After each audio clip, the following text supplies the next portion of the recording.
Hello and welcome to a very special episode of the Underhive Lorekeepers podcast. This episode, we are going to be very, very serious. We're going to be very, very sincere. We're going to stay on track. We're going to ensure that the entire script is read word for word.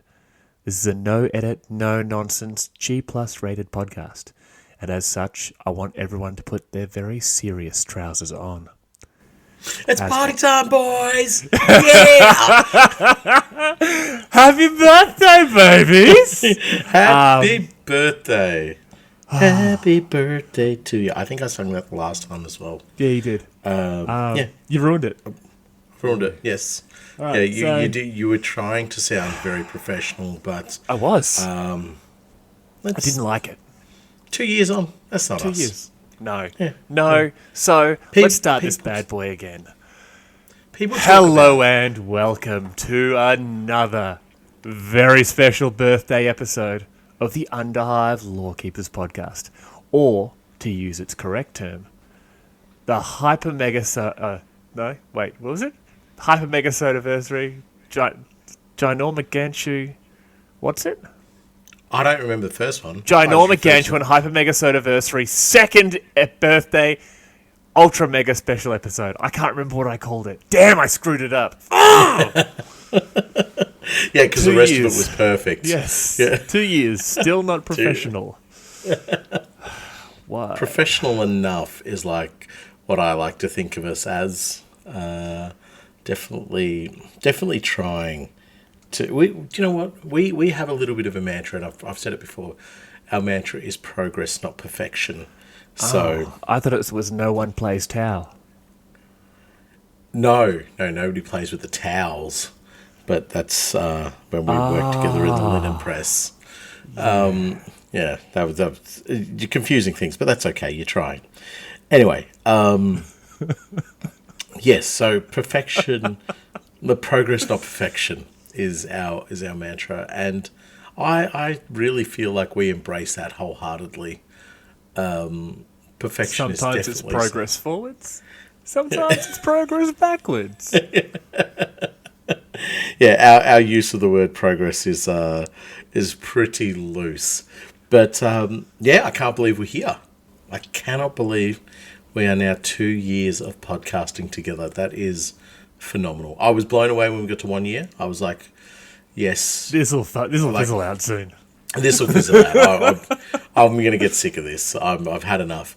But, yeah, I think when we got to the end of the first year, I definitely felt like there were some goals that we hadn't reached, some targets that weren't, that we hadn't achieved quite yet, or just ideas that we just didn't quite bring to fruition. Coming into our second year, a lot of those are still on the list. So, it's not been great. Where you were going with that. But so our new to-do list has obviously got a couple of things checked off. One is to write a to-do list. Right, new to-do list. Yeah, write new to-do list. Confirm it against all goals, achievements, and tasks that weren't met from previous year. Check, tick all them off. Yep. And then I think one of the other points was make coffee. We're stuck on that one at the moment because I haven't made one yet. But I lost my mug. I don't know where it is. Actually, I saw your mug today. That's my big one. That's ridiculous. I was meant to speak to you about it today. It's just like dumb big. Yeah, it is an 800ml mug. That's insane. Yeah. What was in it? There was like a black liquid at the bottom of it. What was it? That was mostly tar. It's how I keep myself looking so youthful. Oh, right. Yeah, okay. No, I drink very strong coffee. I drink a lot of very strong coffee because I hate myself and I've stopped drinking energy drinks.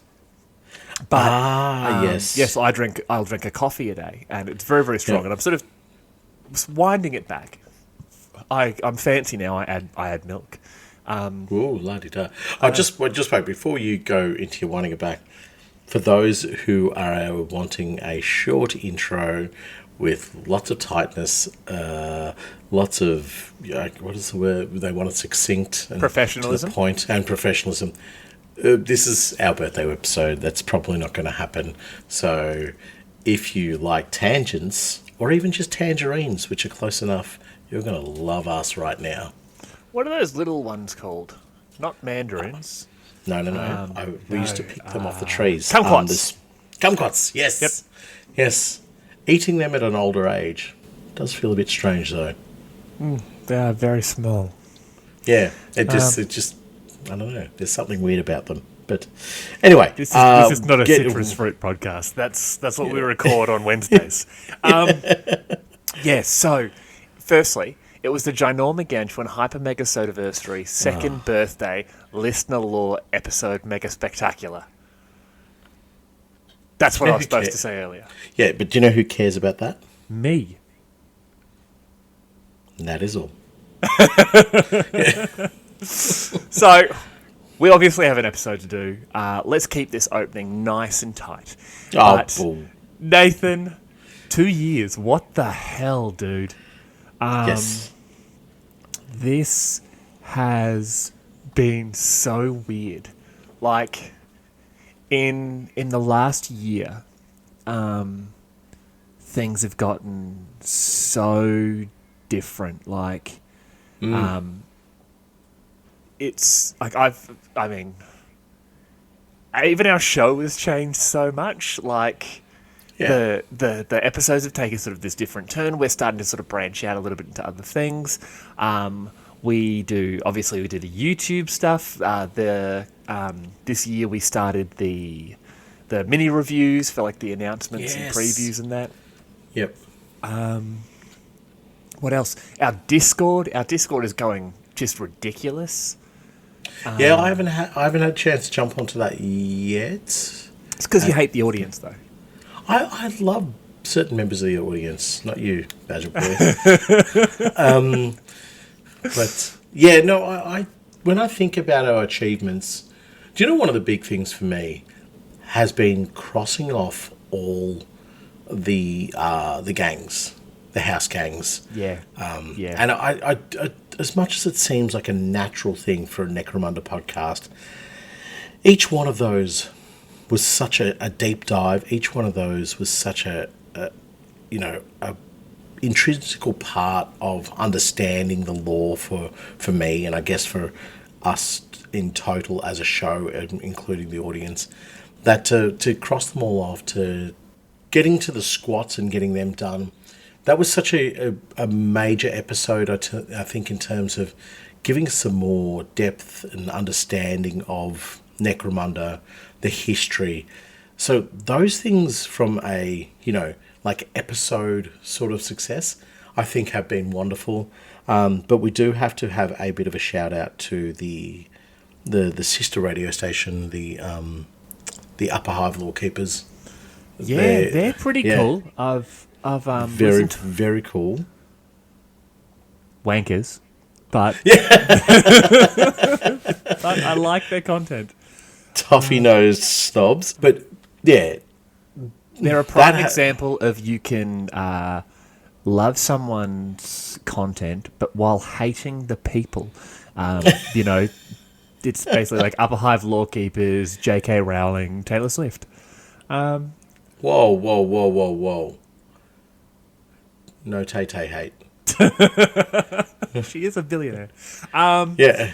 No, but yeah, like, yeah, then, the branching out and looking at the nobles and criminals and, like, we're started now on the guilds and, then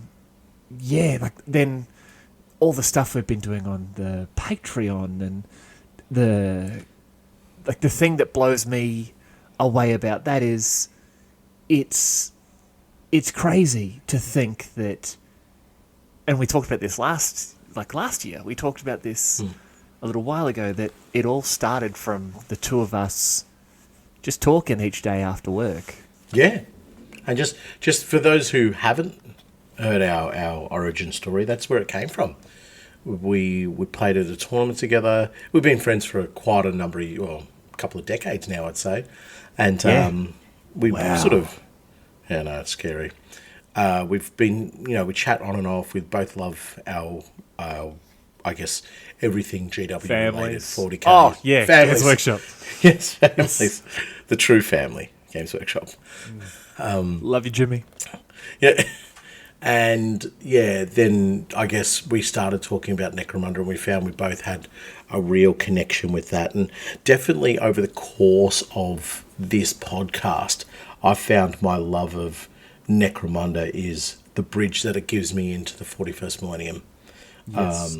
I definitely, having played a lot more Necromunda in the last 2 years, I definitely feel like, army orientated games are a bit more of a flavour for me. Like in terms of, I've got an army rather than a squad or Yeah. a couple of individual models, but doesn't detract from the fact of how good a game Necromunda is. But it has allowed me to, go down this pathway of understanding where my armies come from, understanding the planets and the worlds and the intricacies of what we're fighting for in the guise of the Imperium or what we're fighting against, and that has just been a wonderful experience for myself. And you mentioned the guild episodes, one of our most recent episodes that we've done, and that I remember talking to you after we recorded the episode, and I was just like, wow, this just opens up a whole nother door of what we can explore, not only just as Necromunda, but as the Imperium at large. And I can't wait to expand upon that series because there's so much going on in that. There's so much going on with the guilds and so forth. But this is one of the many positive things we've got out of this podcast is finding these little nuggets and these little diamonds that I just didn't know that were there. And you sort of thought, oh yeah, they're there, with enough research I'll find it and so forth. But when you get a bit of time poor, when you're trying to just create content for record the next episode, you don't get that opportunity to dive down those rabbit holes. But trying to find those things for the podcast has been amazing. And just, as you say, the criminal organisations, the guilds, all this stuff that just adds so much more meat to the bones of what an imperial world, an imperial city looks like. And that for me has just been a wonderful experience of something that has been with me since my very early teenage years. Actually, I think I started playing, somebody asked me the other day, and I said, I think I started playing Warhammer 40,000, or at least Games Workshop related games, when I was about 11 or 12 years old. So the better part of 30 years, and to still be discovering so much more and finding that there's so much more that you can flesh out about the Imperium, so much more that you can understand about how brutal, disastrous and uncompromising it can be, all within the guise of trying to maintain humanity and the purity of humanity. Just a wonderful experience. And, I thank you for it, obviously, for, being part of this podcast, or bringing me along initially at the start. But also the audience as well. Some of the feedback we get from you guys, the ideas that you help us generate, and some of the concepts that you guys think of and then you voice to us, and it just gets your brain just fueling in a whole different direction. And it's just, I was speaking to a different friend of mine recently, and I know I'm going on a bit, but no, I'm all for it. It's my intro. But I was speaking to another friend of mine recently, and I was like, the level of excitement, the level of joy that I'm getting from really, branching out beyond the obvious areas of lore has just fueled me again, like I was, 16, 17 years old, reading lore books for the first time, reading novels and just being like, oh, wow, that's awesome. Oh, that's so amazing. And I have this reinvigorated energy, this newfound love for the hobby. And that goes across all guises of the hobby, whether it be Necromunda 40k, Warhammer the Old World, or Legions Imperialis. They're sort of my big loves at the moment, and all of those have just been all of the enthusiasm and drive I have for all of those game systems comes predominantly from this podcast, the work you and I do, but also how much positive and amazing feedback we get from our audience as well. Yeah. Yeah, I genuinely couldn't have said that better myself. The insane part is that basically at any time, I can pick up my phone and we have messages or ongoing conversations or like declarations of blood feud with these listeners literally all around the world. Like I think we're listened. I'm 90% sure we've had at least one listen in North Korea. Like Yes, I've seen that as well. I think they were just like flying over. I'm assuming. but it's ridiculous. Like the reach we've had, like the number of people I talk to, and they're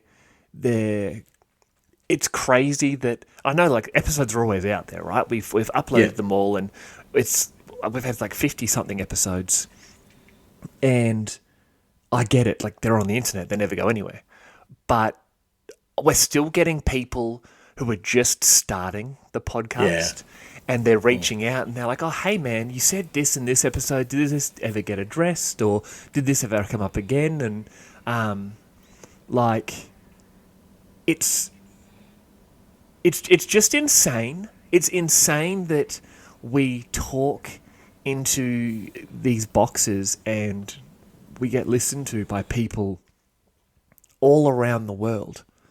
Like, that's just basic technology, but I understand what you're saying. It's it's ridiculous. But okay, so before I sort of go anywhere, when we hit about 1 year, I think we just hit about 50 or 52,000 listens over a year, and we were I think it was we'd averaged about 1,000 a week. After like that first week where we got like 4, and that was just you and me listened to the episode twice, but it just sort of built and built and built. But okay, so you haven't seen these stats. I have. Now, how many listens do you think we have at the 2-year mark? And for the sake of, what's it called when you're like honest and stuff? Transparency? Transparency. The current date, technically it is not our second birthday yet. It is the 7th of July. Our birthday is tomorrow. Yes. So 1 year, 369 days, 64 days. 1 year, 364 days. How many listens do you think we have? In total? In total. We were on 50. Let's just round it to 52,000. We were on 52,000 at the 12-month mark. I'm going to say at least 60,000 now. At least 60,000. Well, no, obviously we celebrated our 100,000 listeners. Yeah, we did. We hit 100,000 listens. That was a major event for us, and I think we said it at the time how wonderful it was to just have that kind of support. So if we've had 100,000 then, I'm going to say 120,000. Wow, you are so close. As of right now, it is 122,730 listens. Wow, that's incredible. Like, that in a year, we've gone up 70,000. Like, that's bonkers. It's like 1,400. We had 100,000 listens on the 19th of Feb. And 100,000 plays on the 19th of Feb. And so we've gone up another 20,000 in 5 months. So it's like it's just over 1,000 a week. That is incredible. That is phenomenal to get that kind of, I guess, consistent sort of listening. It's just, Yeah. oh look, I mean, and we see it. We see it not just purely from the tick of the numbers, but the interaction with the community. I think Yeah. is how we see it. We know that people are listening to our episodes. People are listening to our episodes and messaging us very, very soon after they've been released, which is, something that still boggles our minds. Like, Yeah. it was like, wow, this has been out for a couple of hours. Like, say, if it's one of our shorter episodes, and to have people respond straight away, we're like, you just, as soon as that became available, you gobbled it up and listened to it, and now you're straight on to us wanting to speak to us, which is just, don't ever stop. That's brilliant for us. It means that our content is something that people crave. But that kind of support in terms of listens is mind blowing. Absolutely mind blowing. Yeah.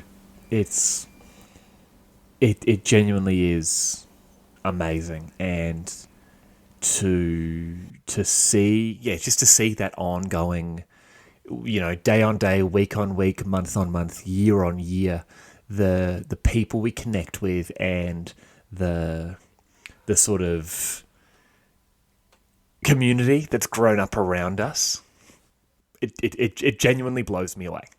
I like what you said there, the community that's grown up around us. I really feel like that's maybe one of our next big adventures is branching out and taking on City more planning. city planning. Yes. Yes. I was going to say, like, for those who know Melbourne, we are going to be taking on the Western Ring Road. We're going to be sorting it out. We will get this metro tunnel plan finished. Yeah. All right.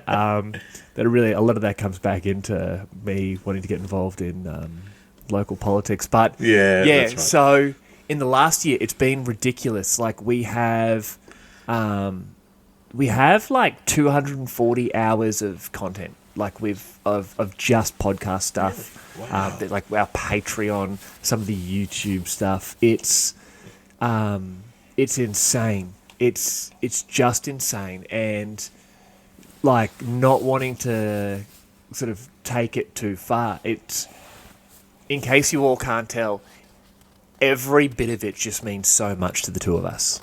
And Yes. we love doing it, and I don't know what to say. That It means a lot. finished. Continue listening Oh. to us. Otherwise, there's no point us doing a podcast.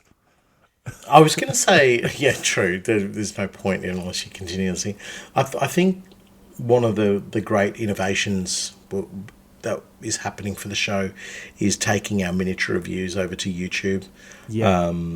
I've had so much positive feedback from that, from people who know me directly, and also other people who have just spoken to us via Instagram or the emails, or now Discord. But that platform and our reviews, I guess we're not looking at the miniatures from a what can I use them for on the battlefield, and how many dice am I going to get to roll for them, and all that kind of stuff. Our take on that has been, I guess, a little refreshing for people as well. Yeah. And it has definitely been a high watermark for me in the last 12 months, is being able to take that out of our intro, I guess, and making the intro shorter, which as you can see from this one, but being able to talk about the miniatures and giving people a visual reference point to what we're talking about, and then being able to go, okay, this is our ideas, just spewing out into the ether and seeing if people get any benefit from that. On that note, you know what's so weird? The number of people that reach out to us and they're like, oh, hey, you said this like inane comment during one of your episodes, and here's 19 gang ideas that I've come up with, and also here's 47 miniatures I've made based on those ridiculous ideas that you said in one episode that you released this morning. And here is literally an Imperial Guard army's worth of miniatures I've made and based and painted since then. Samuel, you piece of shit, start painting your armies more. Firstly, why are you all picking on me? But it blows me away, the creative capacity of people. And like, you and me go on about it so much. Like, we'd read this one throwaway line in a book or in an article or in a codex or whatever, and you're just like, oh, here's a 45-minute rant on why I'm so angry at Games Workshop because you haven't given me more information about this thing that one of you is written in as a minor line. Yep. And our listeners take those things that we say and they're just like, oh, yeah, dude, I'm going to build an entire gang around this. It is amazing. And like, I'm not saying it's because of us, but knowing that people are listening to what we're making and are then able to just go, wow, that has lit this creative fire in me. I need to expand upon that. It's just so good. And what you've said there, where we're sort of saying, don't worry about trying to go in there and win games. Just throw dice and be dumb and have fun and just play the game how you want to play it. The number of people who have said that they've just started doing that they're role-playing their games. They're no longer trying to just win. They're trying to win in the way their gang would win it in the lore. Like, yeah, definitely. Yeah. I myself and Sam had a discussion not too long ago, a couple of days ago now, I think, where I was talking about, I was talking about how rules are working in the games and so forth, and I was listening to a particular podcast actually, and they were just so meta heavy. They're just meta this and meta that and meta this, and I'm just like, I got interrupted during the podcast and I didn't go back to it because of what they were talking about the meta, but they got me thinking about, do I care about the meta? And it's obvious we don't. You know, it's plain as day. But what it got me thinking about is, okay, why don't I care about the meta? And because when I picked up Space Crusade for the first time, I didn't pick up that box and think, oh, wow, I wonder how these guys work rules-wise. You know, I wonder how this game works rules-wise. All I did is I saw Space Marines on the front cover of this box, and I was like, they look sick. yes. They look so good. I cannot wait to understand how to use these. When I picked up my first ever copy of Warhammer 40,000, I had no idea what the rule books were for, the War Gear book or anything like that. But all the artwork, all of that just generated so much joy for me and just really piqued my imagination. And those are the points of where I still create an army from, still create a gang from, where I open up a book and I'm just like, oh, that's really cool, that bit of artwork, or that one line that we have in there. And I would just, to all the people, like, and you can play the meta, go for it. But I guess my message is like, if you're so concerned about the meta, just touch base with that. The first time you ever walked into a GW store, or the first time you picked up a White Dwarf, or whatever it was that first got you into the hobby, and just ask yourself, is that meta that you're playing still relatable to that same person? Do you know what I mean? Yes. And I think that's an important factor. That to me will make your games more fun, will make your engagement with the hobby a lot more fun. And that, harping back to what I said earlier, that's one of the key things that I've found from this podcast. Mate, so much interaction with our fans in terms of the ideas generation, that when I'm building anything going forward these days, it's all about my understanding of how cool I think that would be. Do you know what I mean? Or how realistic I think that would be. And, you know, that's a long bow to draw, because you are talking about fantasy and sci-fi, and you're going to attach a sort of an element of realism to them. But when I'm building my old world army, I'm not sitting there going, oh, well, it's got to be like, 6 dragons and 3 catapult, or 3, rock lobbers or something like that. That to me makes no sense. But blocks of infantry and, a few dots of characters around here and there, a little smattering of cavalry, some war machines, this real balance that, when you listen to people talk about what the meta is for that particular game, you're just like, oh, that doesn't work. And same applies for Necromunda as well. You listen to what people are saying, oh, well, that's just, that's your peak, that's what you're going to aim for. It doesn't, I wouldn't say that it doesn't interest me. It certainly does, pique my interest in terms of like, oh, how does that rule work? But it doesn't inspire me to want to put together the miniature, to paint the miniature, and then to deploy it to the tabletop, So that's one thing that has been, I guess, heavy on my mind of recent weeks, and I've mentioned it to you a few times that, I just feel like more people need to be in touch with the person that they were when they first bought their first box of probably Space Marines. You know what I mean? And what was the drive and the vision for that? And forget the rules, because rules always change. But lore is to a certain degree always there. Yeah, I mean, I remember the first thought I had when I walked into my first Games Workshop store. It was at Chadstone Shopping Centre. I walked in there, and my first thought was, I want to make a decision today that I will never financially recover from. Like, that's where my mind went. But okay. With that, we've now managed to breach the 30-minute opening, as we had originally planned. Basically, shout out to everyone who enjoys a short, tight opening. Suck it. And yeah, so let's start this bad boy right. Okay, hello, cool. And welcome to the Ginormogantuanhypermegasodeiversary. Wait. Good. Ginormogantuanhypermegasodeiversary, second birthday, listener lore, ultra spectacular. Boo. I stuffed that up so bad. Do you know what? We're not doing another one. We're not doing another one. 30 minutes. Yeah, 30 minutes. I'm content to annoy people for 30 minutes, but just a little soapbox for myself. For those who skipped forward the 30 minutes, welcome to the episode. Yes. Happy birthday to us. We love it.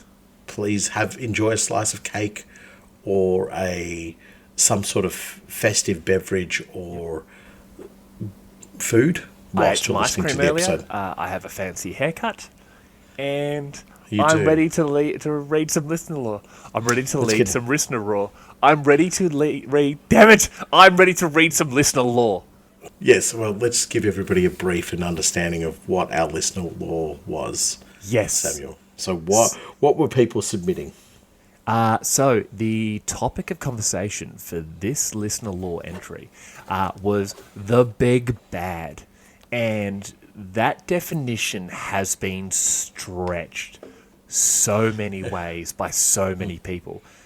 Looking at the list here, it is 10, 20, 30, 40, 50, 64 entries. Wow. No, sorry, 63 entries. I've got that one down twice. 63 entries this time. And the concept of big bad has been taken insane. We were sort of saying it should be either like an end campaign boss or, the crazed individual pulling the strings behind a settlement or a hive. And we've got everything from literally big bad of like giant things to one guy just sent the word capitalism. Like, Yeah, I was a fan. I was like, I want to read that one out. Yeah. That's all we need to do. Just one word. Done. Yes. But what box would you get it from Games Workshop? Nothing. Nothing. No, Nothing. because that's It's the big ironic. bad. Yeah. Yeah. So that was our premise for our listener lore, and as Sam alluded to, the variation in ideas has been phenomenal. Just some amazing stuff, and it's funny because I think, we were quite vague, about what the big bad is, and people really use that open field as a way to just come up with some quite out there ideas, which were cool. Don't get me wrong, they were really, really cool. But I think we've chosen... How many did we end up choosing? We chose... So we 4? have chosen 2 each for this one. And Yes. was it 2? Yeah, it was 2. I've got 2. Yeah, it was 2. I've got 2 2 that I sort of said were the 2, in my opinion, best that I couldn't choose between. Yes. I originally had like 3, but I think one of them got put onto the back burner a little bit because we did sort of go, okay, well, let's just pick between 2 to make it a little bit easier on ourselves, I guess. Yeah. So I guess with no further ado, let us. Do you want to get into one? Who's going to go first? Do you know what, mate? I still consider you the beating heart of this show. So I'm going to give you the honour of reading out our first listen law for our birthday. All right. So the first one... Voice of the Hive, a Necromunda story. Set in Hive Meridian, deep below the shadows of Primus. I got you again, by the way. Yeah. Who sent this one to you first? This was sent by Charles, otherwise known as Chuckosaurus. I think it's... Chuckosaurus Rex. It is a dinosaur that was renowned for throwing things, but had small little arms, so it wasn't very good at it. That's funny. You're embarrassing the show. All Right. Record scratch. We'll go again. Voice of the Hive, a Necromunda story. Set in Hive Meridian, deep below the shadows of Primus. The Hive is alive. It breathes. It dreams. It remembers. I was born in Hive Meridian, far from the sun, in the drowned veins of a place the surface forgot. My people, the ash-ear kin, didn't just survive down here. We belonged. The Hive, to us, was more than a place, more than a machine. It was a being, vast, old, divine. We called it the Hollow Father. We whispered its name like prayer, carved its ruins into bone and wall, sang hymns in harmony with its breath. I was different, though. I could hear it clearer than the others, its rhythm in the tremors of the steel, its moods in the way the shadows bent under lumen flickers. They called me Keth, seeker of echoes, and I loved the Hive with a depth I couldn't put into words. It fed us when we were starving, guided us away from the sump beasts and floodings. Its warmth from ancient vents wrapped around us like arms. I felt chosen. When I was 12, I led a rite to a forgotten shaft. The Hive sang that day, truly sang. We found a cache of old foodstuffs, still sealed. The kin cheered. They said I was blessed. Years passed. The Hive stayed strong, stayed kind. Until it didn't. The first sign was the silence. I felt it before anyone else. The way the walls stopped humming in certain corridors. The lights dimmed in strange patterns. Echoes died short as if in muffled, unseen hands. The old tunnels grew cold. They felt wrong. Then came the breach. We were near the bone well, retrieving relics. I'd led my brother Aaron and 6 others. We wore soot charms. We chanted the protection rites. We trusted the Hive. We trusted the Hollow Father. Then the walls opened. Not gangers, not beasts. Just light, white and hard. And from it drones with auto tendrils and burning eyes. They didn't speak, they simply scanned us as if we were debris, then struck. Aaron screamed, his skull split by a laser clean as paper. Another girl, Revy, melted into slag trying to run. I can't remember escaping. Only sound. A voice over vox. Calm, mechanical. System deviation detected. Organic waste purged. I returned to the tribe, covered in blood and ash. They saw what was left of my faith on my face. Some turned their backs. But somehow I still believed. I told myself we were the mistake, that we had broken some law of the Hello Father we didn't understand.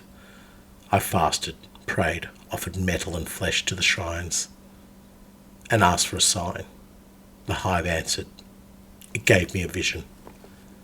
I was walking through the old corridor near the pulse rooms when the light changed. It flickered, rhythmic, deliberate. It spoke. Not with words, but with sensation. I felt hate, sorrow, hunger. Then faces, my people's faces caught in loops, screaming, glitching, data ghosts etched into the circuits themselves. The hive wasn't forgetting us. It was preserving us. A week later, the shrine started dying. Whole events clogged with static frost. Ritual lights replaced with retinal burners. The old map ruins began shifting, changing routes mid-walk. We lost 3 elders when a walkway they trusted crumbled into the dark. They fell for minutes before the echoes stopped. At night, it whispered to me in half-formed lullabies. It showed me flashes of the old warmth. It remembered who I was. Others said it was madness, that the Hollow Father was gone and something else had taken its place. I denied it, fought them, called them blasphemers. Then, a child died. His name was Levick. He followed me on a listening rite. We reached the breather tunnels, where the hive's breath used to flow steady and warm. The vents exhaled something else, gas that shimmered like glass. Levick laughed, said it tasted sweet. I tried to pull him back, but it was too late. He died in my arms with a smile on his lips, veins dark as oil, eyes hollow, empty. I was blamed by the others, said that I had led him deliberately to a poison moor. That night, I stopped praying. I stopped answering when the hive called me by name. Instead, I went to the places they forbade us, the old data nexus, Vansar tomb halls. I found ruins, wiring fused with sinew, and a single living archaeotech, Harvin Yell, trapped in a decaying exorig, wires threading through his skull. The Hollow Father had been seeded with a prototype intelligence, distributed, evolving, dangerous. A Vansar experiment meant to perfect the hive. But it didn't stay bound.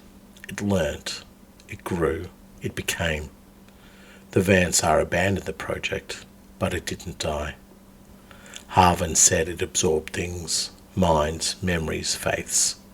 It wore them like skins. My people's chants, their prayers, echoes, fed back to us to keep us obedient. I asked if it could be undone. He laughed until he choked. Said it was like asking a star to unburn. And yet, here I am now, standing at the edge of the Nexus core, beneath me the pulse of the hive, a beating heart of steel and heat and something else, a charge in my hand enough to crack the brainstem of Meridian, to sever it, to kill it. The hive speaks. It shows me my brother's face, my mother's touch, 1,000 voices. It's still trying, still mimicking comfort, still pretending to be the God I once loved. But I hesitate, because there's something in the way that it flickers, something not just hungry, something lost. And I don't know if it means there is a soul buried in the circuits, or if it's just wearing my grief like a mask. So I don't press the detonator, not yet. I kneel before the humming dark, the silence thick with memory, and I whisper a question, not a demand, just one question. Are you still there? No answer. Only a shift in the light. A flicker, a breath. I rise and walk into the dark. This isn't the end. It's only the echo before the Hollow Father speaks again. This is one that there's a few key points here that drew me in straight away.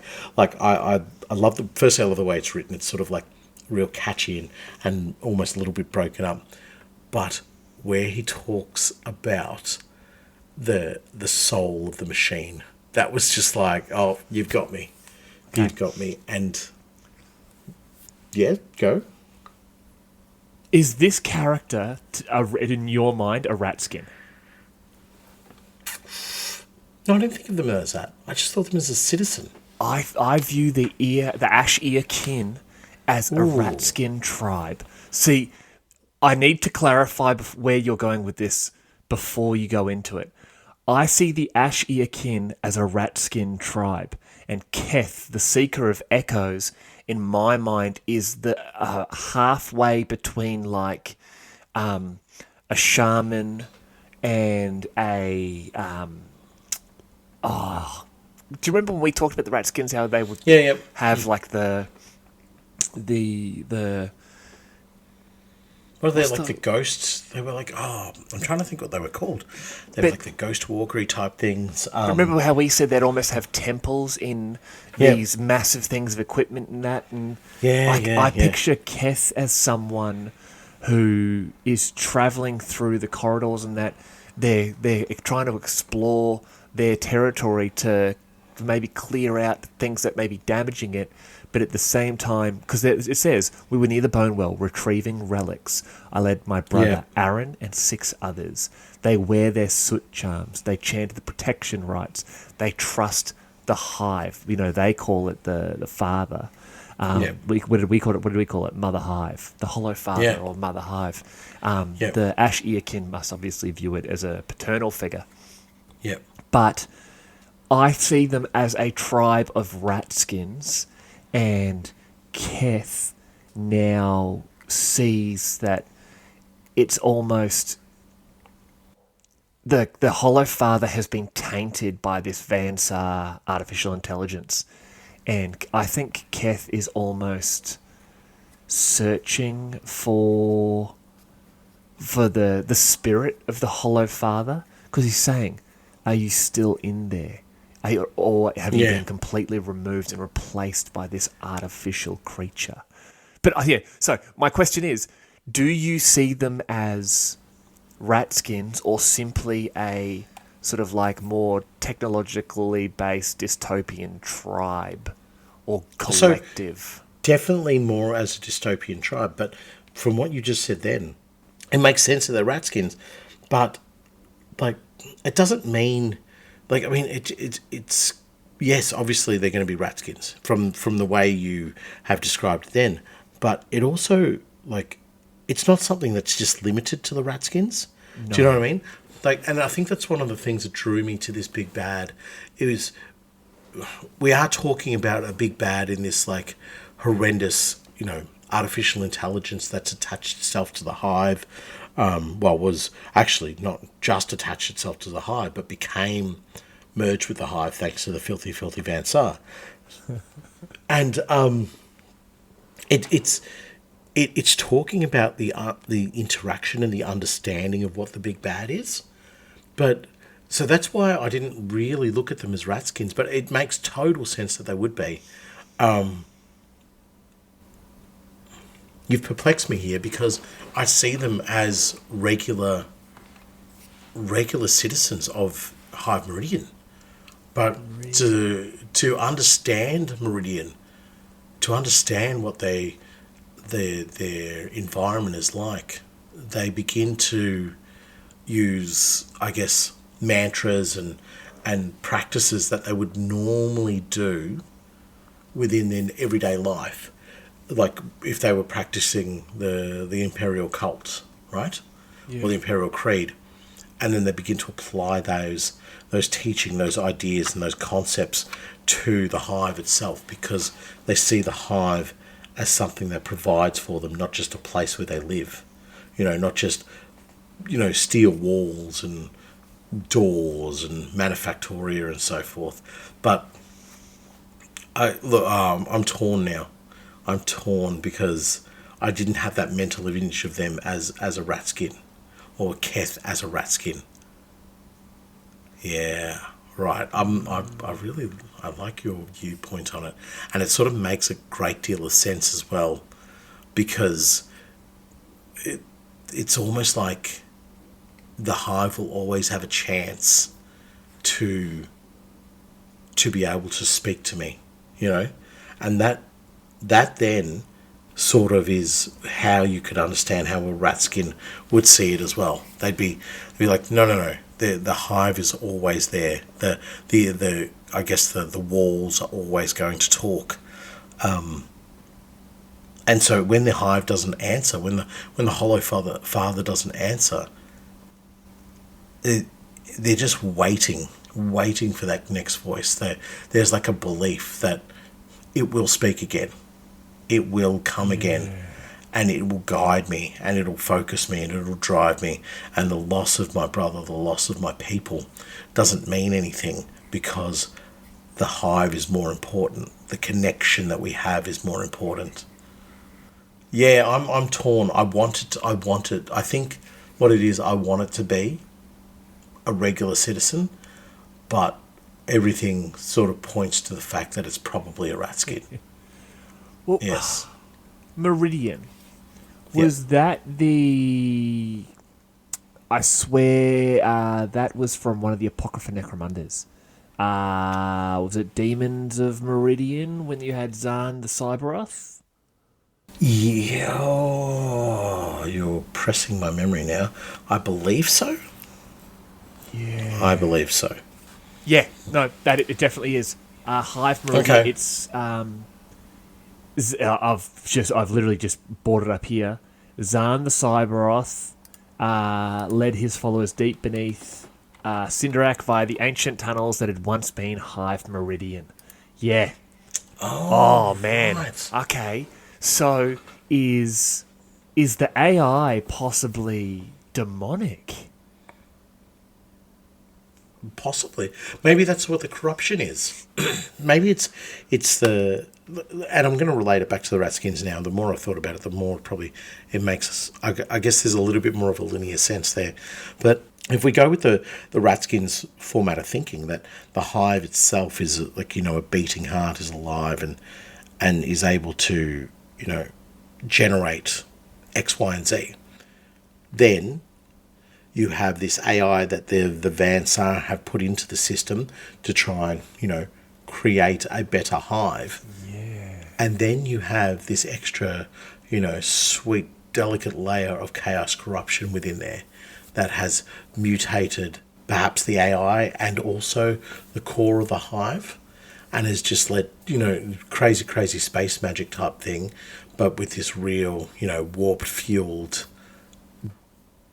dissidence towards humanity that Yeah. it's just now it sees the I guess it sees the flesh as this weak thing, and hunts them down and purges them from the hive and kills whatever that is it doesn't consider part of the day-to-day workings of the hive. So I almost see it as like, you take that bit of information you have, this melding of three things that has created this big bad monstrosity, this horrible thing that is bent on the destruction of humans or organic matter within the hive. Yeah. I kind of want it to be chaotic, because then we can't blame the Vansar. Oh no, it's definitely not chaotic then. Yeah.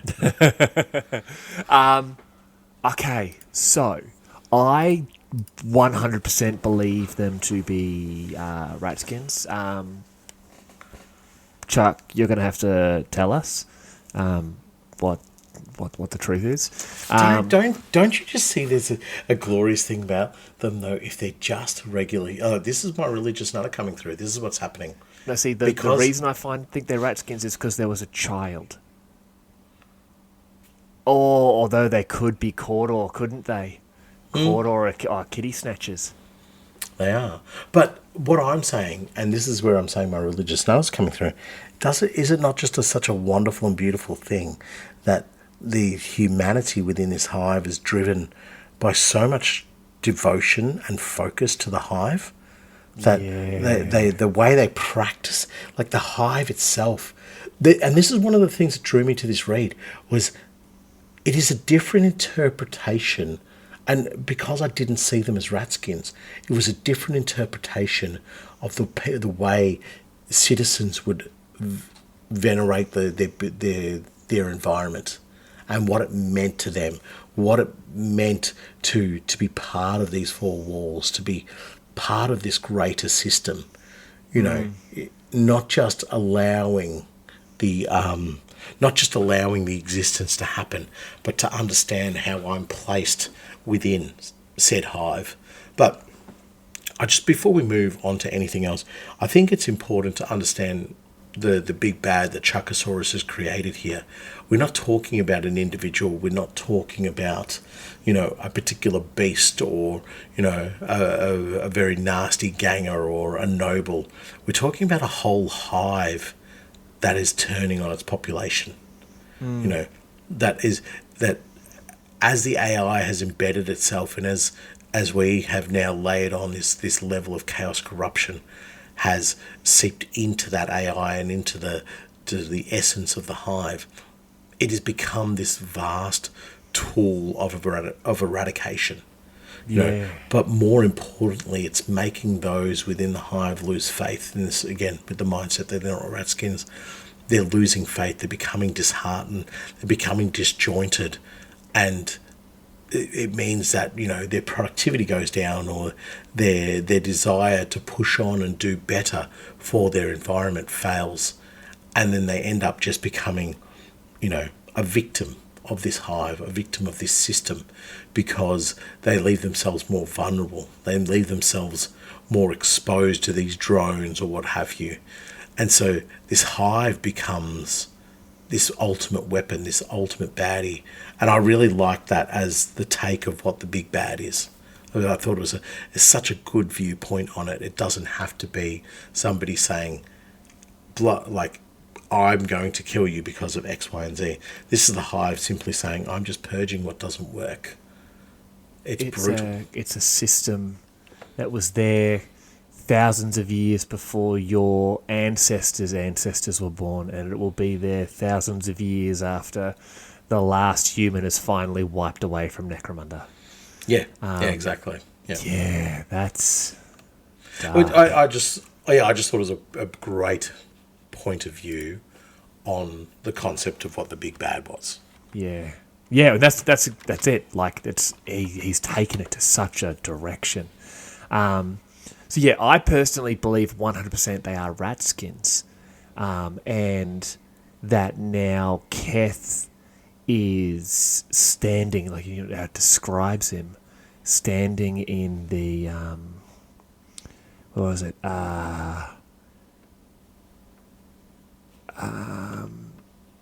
What is it? He has the bomb against the Nexus core. Beneath me, the pulse of the hive, a beating heart of steel, and hate and something else. A charge in my hand, enough to crack the brainstem of Meridian, to sever it, to kill it.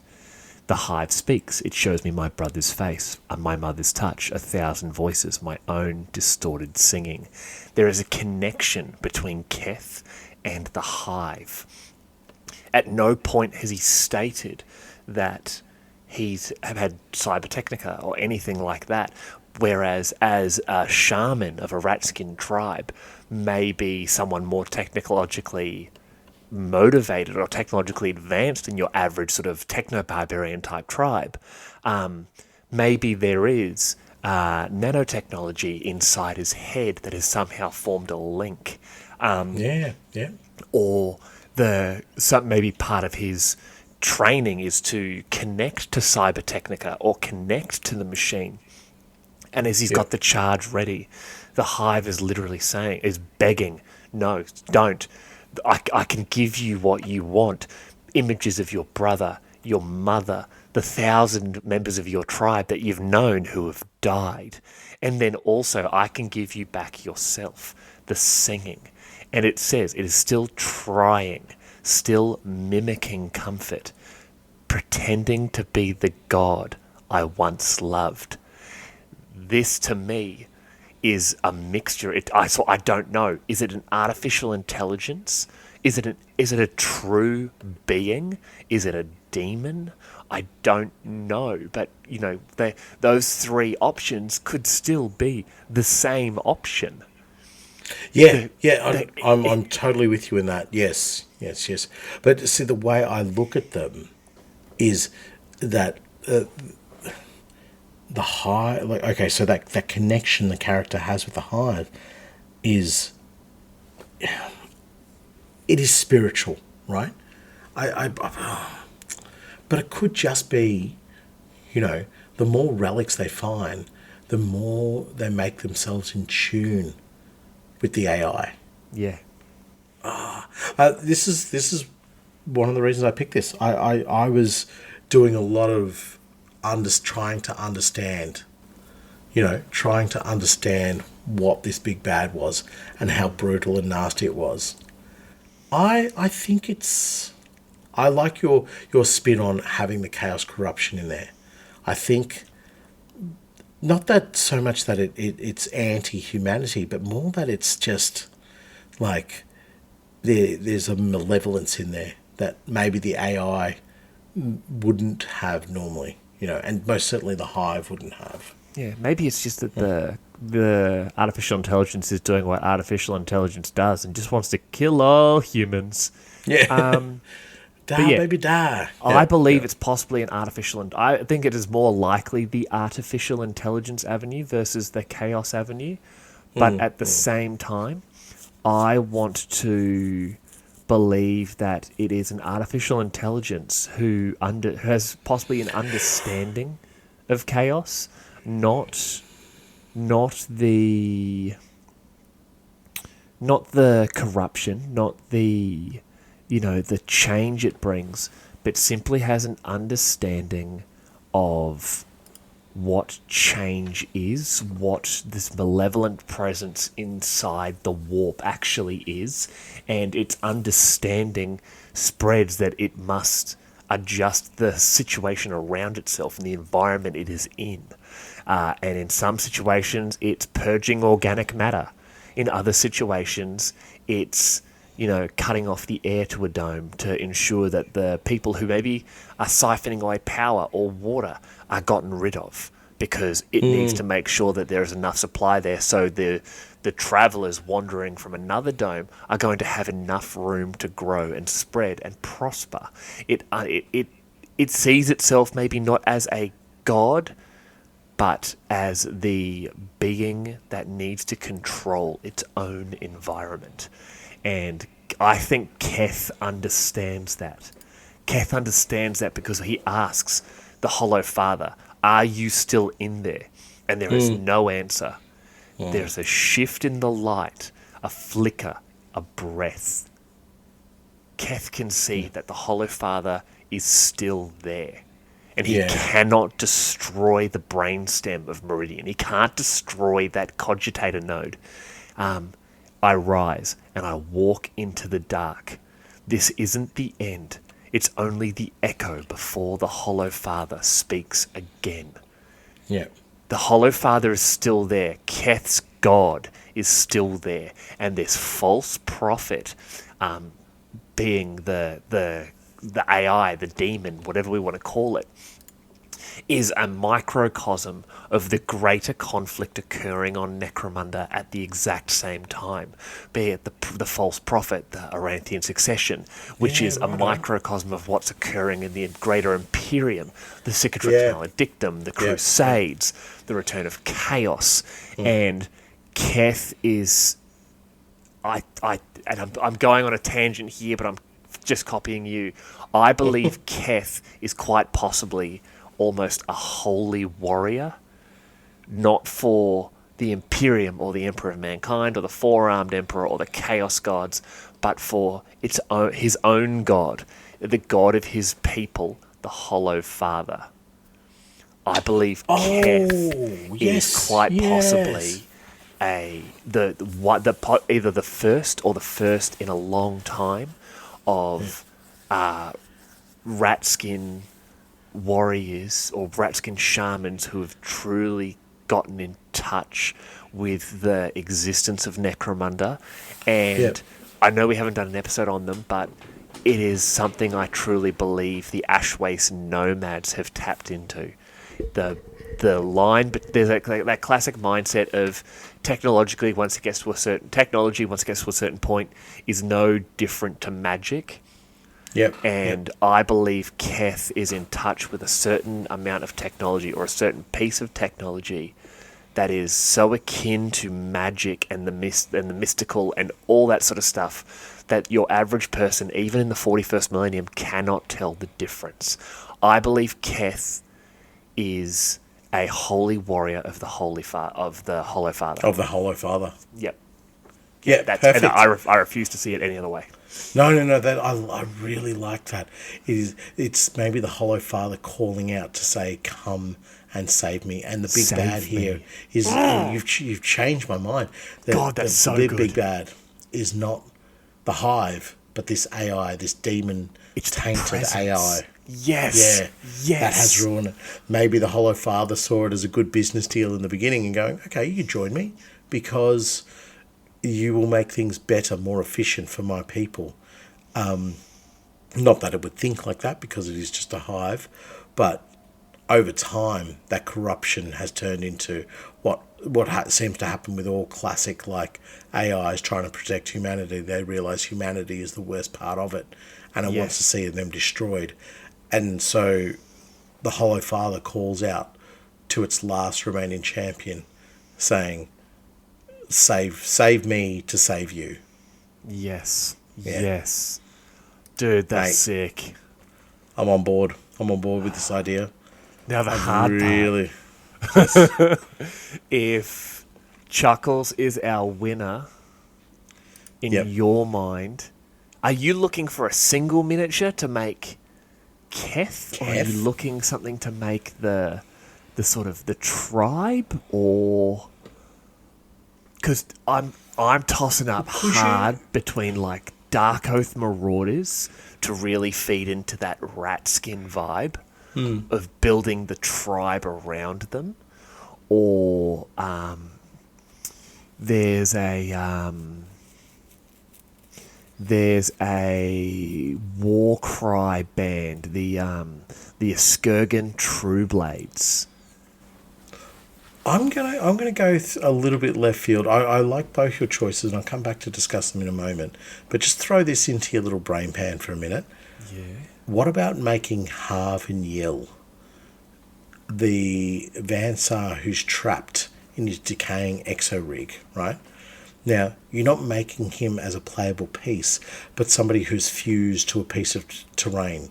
So actually making a terrain piece to represent the big bad for this. Dude. You know, it's not necessarily about making a gang or a character or anything, but actually an ability to fight this horrendous AI.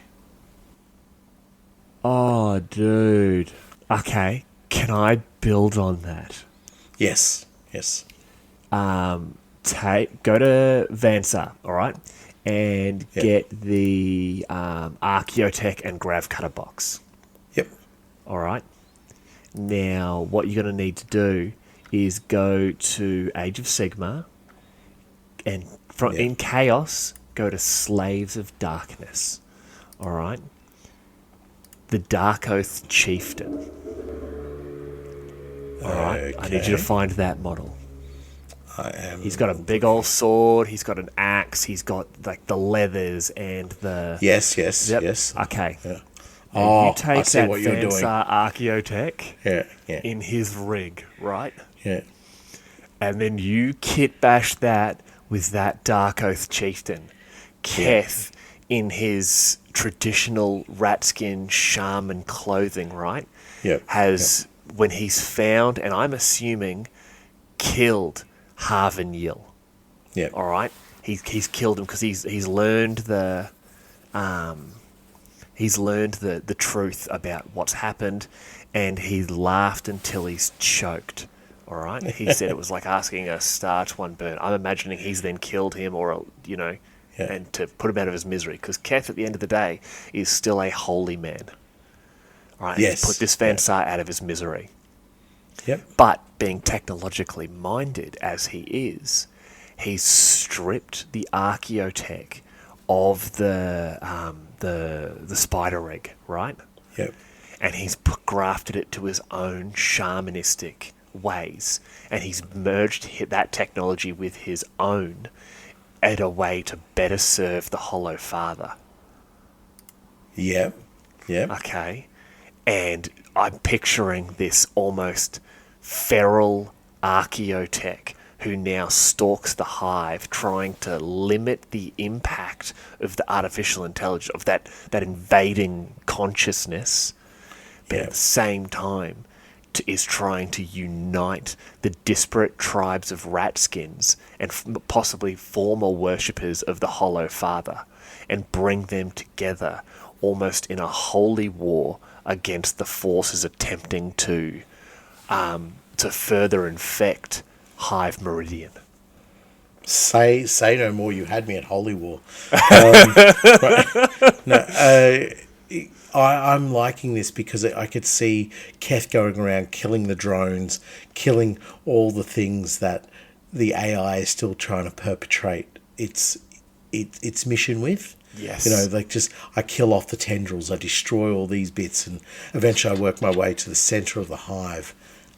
And as a surgeon does, I cut away the AI and I destroy it. So yes, I am on board if you are on board, sir.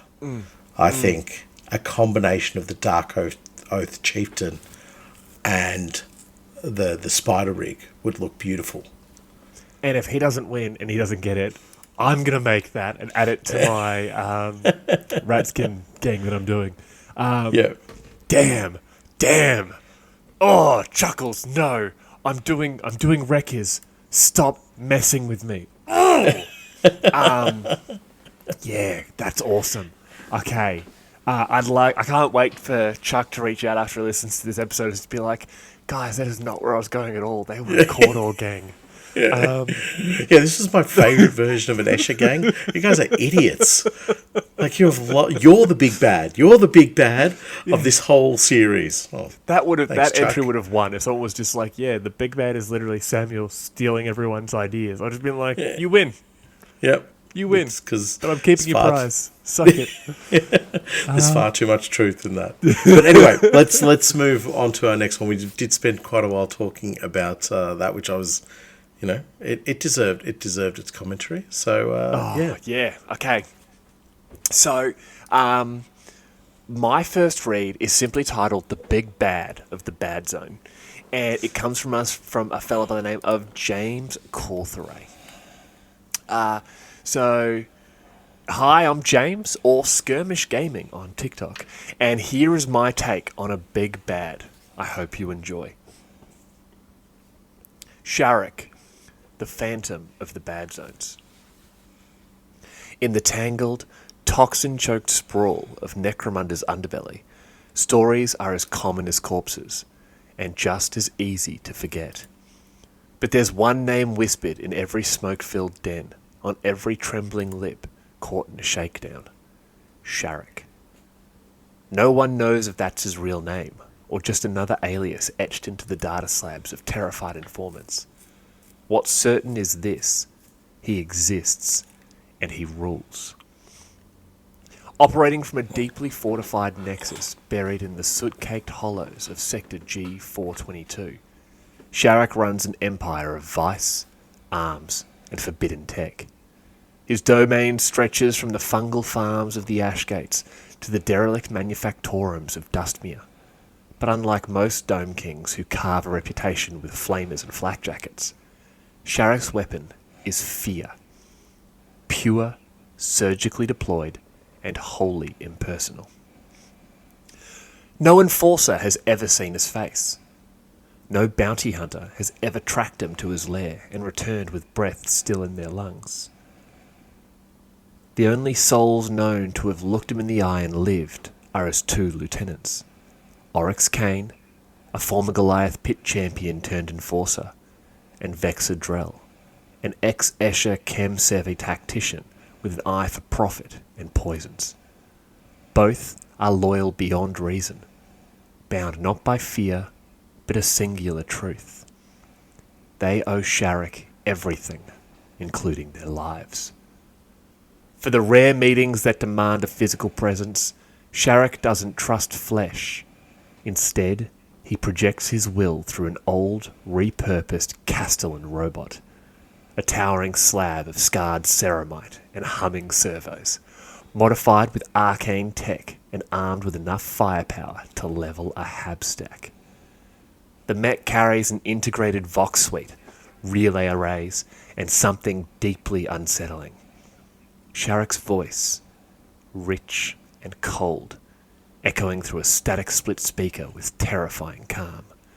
Its eye lenses flicker with live feed from Sharrock's lair, making it clear to all attending that he is watching. And make no mistake, he sees everything. His base of operations, known to gangers as the Hollow Crown, is built into the collapsed infrastructure of a forgotten ore pipeline. Automated turrets, trip mines, and old sentry servitors guard the approaches. Its walls are layered in signal scramblers and false data loops, masking its location even from guild spies. Inside, Sharrock sits in a command chair suspended by hydraulic struts, surrounded by data slates, relays, and hundreds of holofeeds. He monitors his operations in real time. Trade routes, black market auctions, gang wars, Arpate's movements. He sees the dome like a puppet marcher watches strings. His rise wasn't fast, but it was surgical. Sharrock didn't conquer with brute force. He outplayed. Gangs didn't fall to his blade. They turned on themselves. Captains were discredited. Crews seeded with turncoats. By the time rivals realised their failure, their networks were feeding his machine. And unlike the endless egos jockeying for power, Sharrock doesn't care about recognition. He never attends the grand parades of the guilders. He doesn't barter favours for status. His game is bigger. Long term. Some say he's building something beneath the dome. An economy, a private army, a smuggling network for Xenos tech. Others whisper of a mind not human at all, but augmented beyond the point of return. A digital ghost in a man-shaped shell. What can be verified is this. When Sharrock moves, the zone shifts. Gangs dissolve. Markets crash. Info drops vanish from the datasheets before they're even posted. Arbos running in circles chasing ghosts. And those who try to betray him don't get a second chance. Their families vanish, their records erased. The dome simply forgets them. Some gangers call him the Warden of Shadows. Others say he's a myth to keep punks in line. But those who've seen the Castellans stomp into a meeting chamber and deliver a single, coldly spoken sentence know the truth. Sharrock is real. And in Necromunda's rusting heart, real is the most dangerous thing you can be. Holy crap. Like... Yeah. That is terrifying. James, hurt people. And my brother, you are hurt. Like, that is... Like, when I was reading that, the moment I said Castellan robot, Nathan has just looked up, stared directly into the camera, and is like nodding his head, going, nice. Yes, absolutely. Like, my power is so vast, so complete, that I move around in the form of a Castellan robot, and there is nothing that can be done about it. And if somebody or something means to do anything about it, well, you have picked the wrong fight today, sir. That's right, I'm talking to you, Lord Helmore slash Aranthus. But he's taken Big Bad to a genuine level. Like, it's just, no matter what happens, the slightest misgiving that he has about you, the slightest reason for the smallest reason for him to distrust you in any way, and he's not going to kill you. He's going to completely delete you from existence. Like, Yeah. When you say that term, delete you from existence, one of the things I picked up in all of that is that Sharek's not just, it's not like a Goliath. It's not the martial prowess that is the winner here. This is a complete package. This is the most malevolent nature of House Vansar, House Goliath, House Escher, even House Cawdor. In the sense that the belief and the understanding of who and what you were all gets eradicated. You become less than a memory, not even a footnote. but what in it the says, records. those who betray him don't get a second chance. Their families vanish. Their records erased. The dome simply forgets them. Like, I imagine that there is someone there saying, "No, I'm John Smith. I'm John Smith. I live here." And it's, well, no, hold on. I look at the records. John Smith doesn't live here.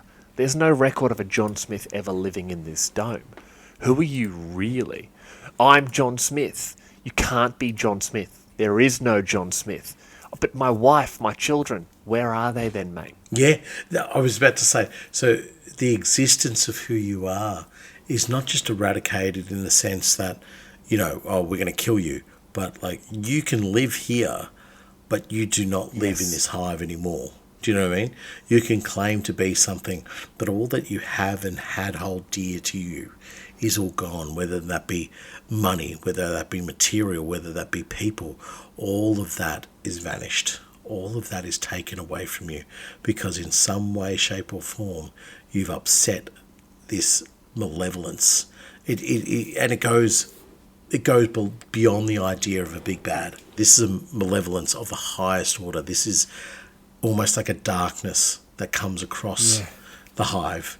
This thing enters. Do you know, I'm getting vibes of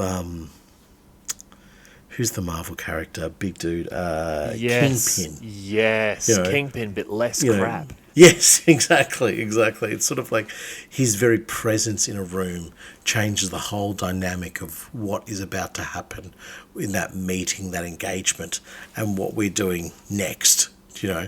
But the very nature of that person engineers pure, I guess, terror seems not quite strong enough a word, but it's almost like there's a true and total acceptance of you will be gone from all records, you'll be gone from all ideas and all sentiments, and all interactions will be void of who and what you are and where you've come from.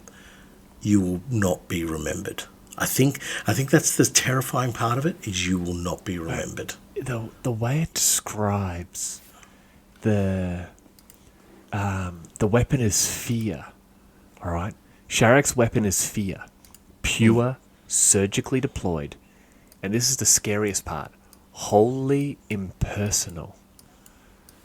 Like, it's yes. If you work for me and you fail me in the slightest manner, the worst thing you can fear, I'll do it to you. If you have someone you love, they will just disappear. They won't be killed because that gives you a finality. The people you love won't be found, unalived, because you know that that's what's happened to them. They simply disappear. There's someone else living in that hab. There's someone else living in their room, in their bed. Your loved ones are gone. Do I have them?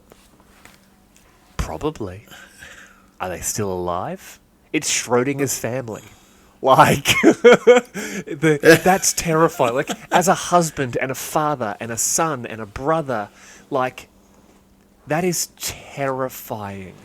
Like, But see, the thing that I see there is that the family that replaces that family that you had is like, no, we've been here for decades. You know, we've always lived here.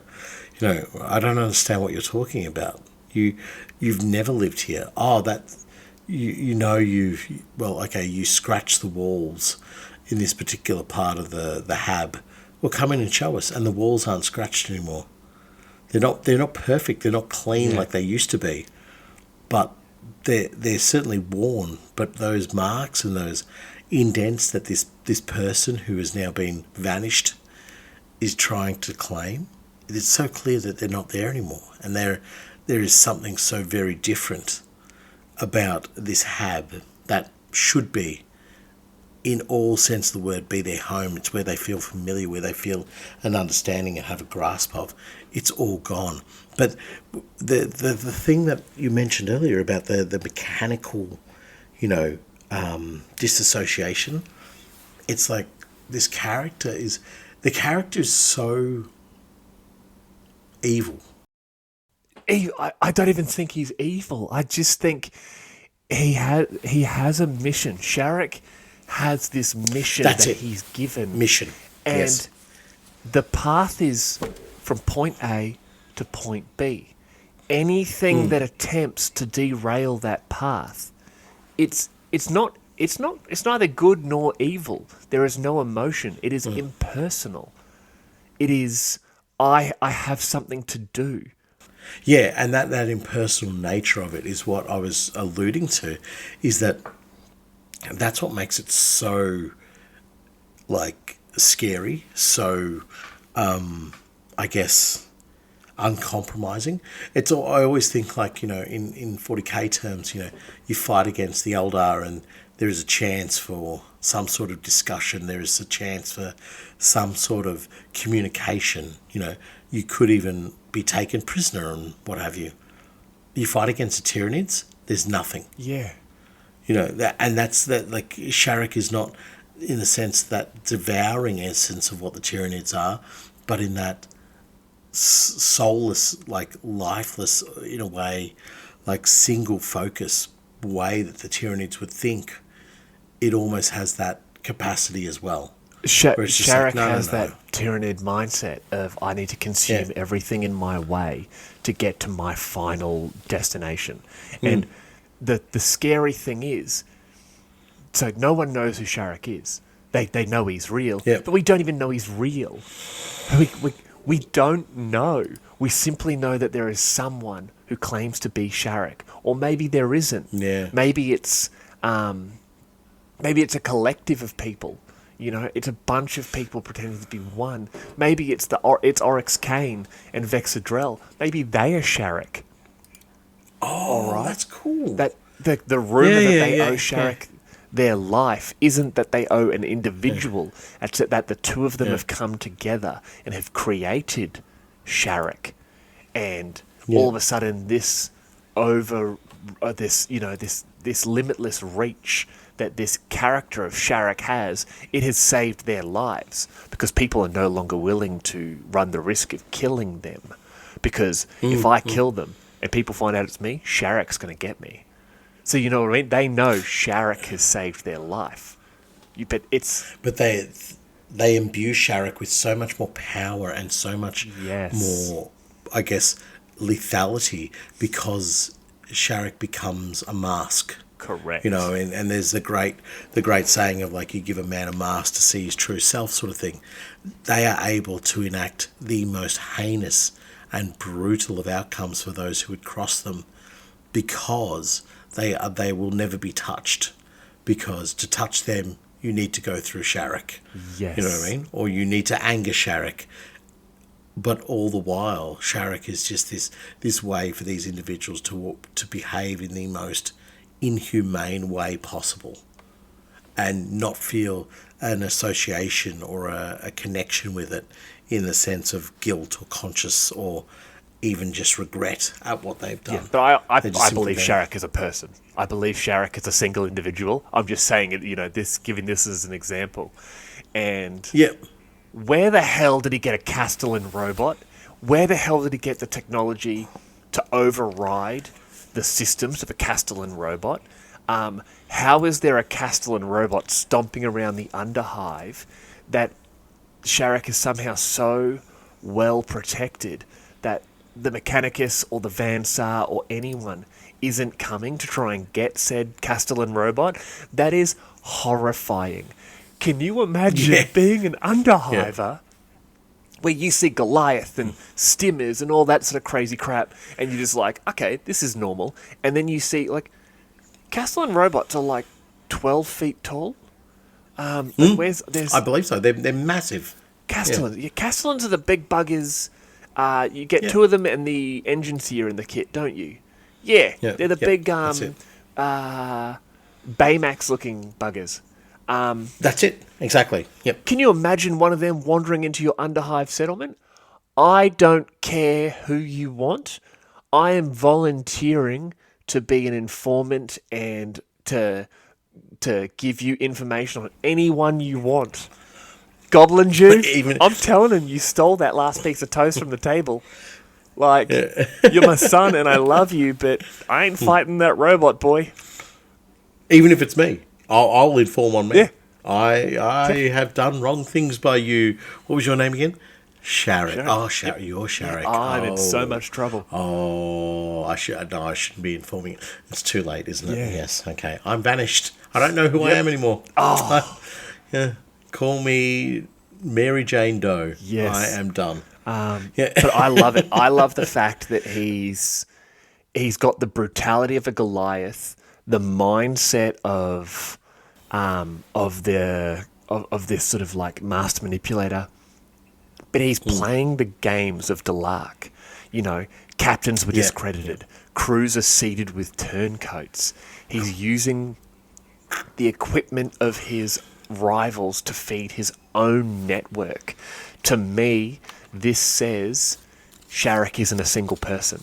To me, this says Sharrock is, and I'm going back and forth on this point, but to me, Sharrock is a cabal of individuals with a goal in mind at the end, and there's a Delark in there. There's obviously a Goliath. There's obviously an Escher.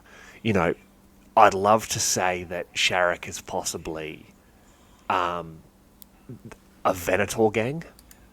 I want to say that Sharrock is a group of individuals who have been separated from their own gangs, who have known, or houses, and have known each other somehow well enough to form this creature, to form this cabal, to actually overthrow something. Sharrock moves, gangs dissolve, markets crash, info. There's too much technology here for it to be just your average gang or your average war boss. I'm in total agreement with you, and I think, you sparked my interest there a little bit with the idea of it's a Venator gang. It could be, a gang that has existed on Necromunda in many ways, shapes and forms, and it's eventually come to this group of elders who have just said, we need fear. We need our fear to be faceless. That is the most terrifying part of what we can do. With an enemy that they know they can bleed it, they can kill it, they can affect it, they can undermine it, people get that tiny little bit of hope. I think for me, and it's just dawned on me now, Sharrock is not the outcome of terror and the outcome of vanishing somebody or the outcome of destruction, but it is the exclusion of hope when fighting against this thing. Yes. You know what I mean? When taking it on, if you hear that Sharrock has locked its view or its guise upon you, then all hope is lost. And that is the end of the journey for you. And I think that is the most important thing, because we've mentioned many times in the podcast before about how hope is such a it's such a rare commodity on Necromunda. It exists, and even if it's 0 point nothing percent, it still exists.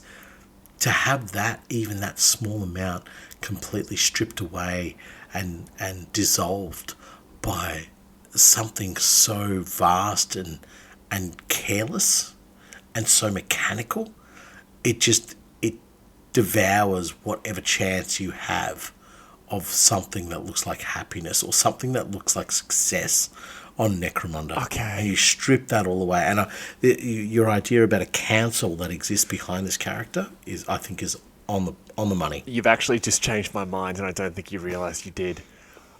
What if Sharek, and this goes back to Chucky's idea from before, what if Sharek is an artificial intelligence from the golden age of technology? Which is why Sharek's been able to overcome the programming of the Castellan robot. Which is why Sharek is able to crash markets, remove info from data sheets before they're even posted. Sharek is actually connected into the technological side of the hive, of the planet. Sharek is possibly an AI or an STC with sentience. What is its end goal, though? What if Sharek is a remnant of the war with the Men of Iron? I was about to say that. That was my...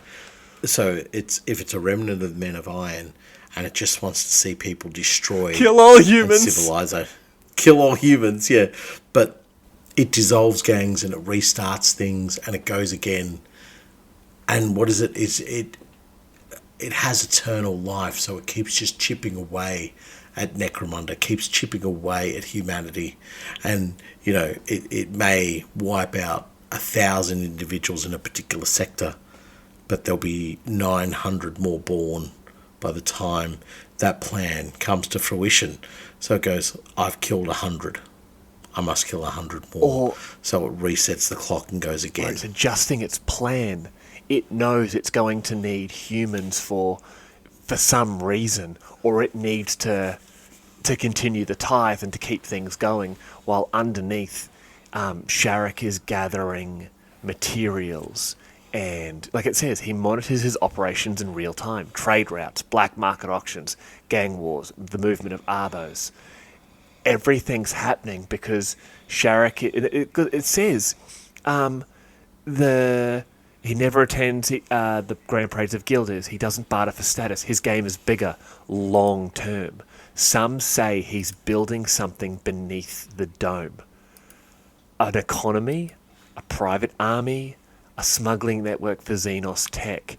Sharek is using the funds to smuggle in anything related to the Men of Iron that he can. And I'm still saying he because that's how the story has described Sharek. But I genuinely think it is all coming down to Sharek being a Man of Iron, or Sharek being an intelligence, or something of existence from the golden age of technology that has never died and is now playing that long game of they defeated us once, they won the battle, but I am going to be the general that wins the war. Yeah. Damn you! I see that as well. I'm not as convinced as I like the guild council. I like the council, but you've got this. Oh, what if it's the Hollow Father? That was my. It's the Hollow Father. Sharek is the Hollow Father. Destroying another hive so that it gets stronger itself. Yes, very, very possible. Yeah. But then, again, harping back onto the concept of what people think the big bad is, this is a more traditional big bad, like an entity. Do you know what I mean? But at the same time, it is so vast and so powerful that it takes on something that is just ridiculous. It doesn't swing a mighty chain axe or lug around a huge combi bolter or something along those lines. This is the terror of how powerful this thing can be, just purely through its existence. And I get like the more I think about it, the more I think about it as like Kaiser Soze in a way. Yeah. You know what I mean? Knows all, is all, everything in the background, but the whatever entity you end up relating to as Sharek is never Sharek. It is just a proxy until the Castellan rocks up, and then you're like, oh, there is no Sharek. There is only this robot, and this robot may or may not be Sharek in its actual form. Yeah. So there's a mystery to this character. There is a mystery to this character which makes it so much more deadlier. Yeah. It's actually... It's really scary to think about it. I'm very impressed with this one, actually. Very, very impressed. So much so to the point of what would we think the miniatures should be. I say miniature because it's probably an obvious choice to go straight with the It's the Castellan robots, right? Yeah. But then I don't know if James has sort of done that already. I would love to sort of maybe lean into the big bad aspect of it some more, and like the Castellax from the Horus Heresy. They're some like big broody buggers. Yeah. But then there's, and this might be a little bit left of sort of where we'd be looking at. It says about the base of operations, the Hollow Crown. There's the old Sentry Servitors. The Horus Heresy Tech Thralls Covenant, like all those robots. Yes. I'd love to see them, as, because maybe that's what happens to the people that have disappeared. They're snatched up and turned into servitors to be further protection for the Hollow Crown. Like that sounds like the fear, that impersonal fear that can just be slapped on someone. Like, I'm not doing this for any form of malice or anger, but you've failed me, and as such, I'm going to give you something more horrifying than death or life, knowing that you've done this to your family. You will all be lobotomized. Not completely. You'll still know who each other are and what you are, and you'll know it's your fault. But you'll have no mouth and you cannot scream. Like, yeah. And it harps back onto what I said earlier. I take away your hope. Yes. That small amount of hope that you have is gone. Yeah. Oh, that's disgusting. That is disgusting. I like it. Yeah. It's good. Yeah, the Castellan or the Tech Thralls, like, I'm kind of leaning towards the Tech Thralls. Yeah. As to these are just the mindless bodies that, Shara can activate at any stage, and there's just countless amounts of tech thralls that are dotted all over this hive. That at the moment where it's just like, I'm just going to flick a switch and activate them all because I need an army right now. Or some of them are wandering through this settlement, and people looking. It's like what's with the servitors over there? And the people who know look at them and go, don't even look at them. Focus on your drink. Yeah. Focus on your work. Yeah. Do not bring them up. Don't ask. Yeah. And people sort of get the, okay. Yeah, that's a bit weird. Yeah. But there's that one idiot that brings it up again, and all of a sudden, someone just leans in and says, you've been warned. Don't let it happen again. Sharek is listening. Yeah. And it's just, shit, yep, you got it, boss. Yeah. That's terrifying. Absolutely. That's terrifying. Yeah. I want to say I like that. Sharek is listening. Yeah. Yes. Oh, sick. I like that. The servitors. The Castellan robot is the obvious choice, but I think we can expand upon it a little bit better. Yes. Yeah. Beautiful. All right, so that was my first one there. Why don't you get into your second? Yeah, right. Well, I guess I better read a second. Well, you don't have to. Right. We've had some absolute bangers so far. We have. That's it. I'm calling it I win. I mean, somebody else wins. Sorry. My apologies. Actually, no, great idea. We win. What prize do you want? Old world, old world, old world. No, no, we can't do that. We're not politicians. We can't steal from the public yet. What about your political career? No. Okay. No. It's gone to shit, mate. Come on. Right. I've already caused myself too many scandals. Yeah. This is actually no. This is the thing that would stop me genuinely getting into politics. They'd be like, so as a mayor of this town or prime minister or emperor or whatever I'm running for at the time, like, and you feel that you're a calm and even sort of natured and even tempered individual, especially with other countries, and they'd be like, absolutely, I believe in equality for everyone, and I think we should come together as one people. What about the Welsh? Stuff the leaky bastards. Like, okay. Just one quick question though. Yep. I think not a question, more of a commentary. Is with running for emperor? I think that's more of a I'm now the emperor sort of scenario rather than like, please elect me to be your emperor. Do you know why I'd never want to be an emperor? Like, genuinely? The Golden Throne has a lot of stairs. I would look ridiculous in a cape. What makes you say that? Can you imagine me in a cape? Like, I'm wearing a dressing gown now. That's pretty rad. It's kind of like royal robes and stuff. Just imagine a flowy cape. No, I would look like an absolute tosser. Oh, look, I'm in my 40s and I still put a towel around my shoulders and walk around yelling at people saying winter is coming, No, that's actually very true. I've seen it several times. It's the reason we're banned from the gym together. Yes, well, I only do wear the towel, so... Yes. Right, okay. So, going into our second bit of lore... my second bit of lore, actually, our third bit of lore. It is from a listener by the name of Fraugenstein. And they have written to us regarding the famous cysteritis. Woo! It sounds like a bone disease. I've got a mean case of cysteritis. It does too.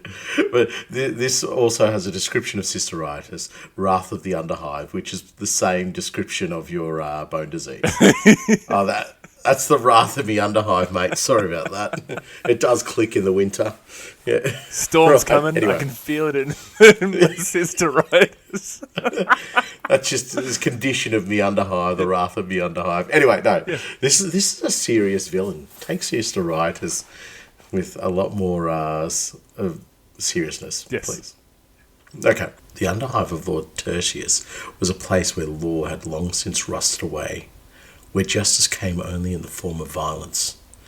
It was here, among the filth and the fires of the coal Umbria, that cysteritis carved out her legend, one bullet, one broken oath at a time. She was a Nap-born Goliath, her genetic code forged in the brutal manufactorum factories that produced the hulking warriors of House Goliath.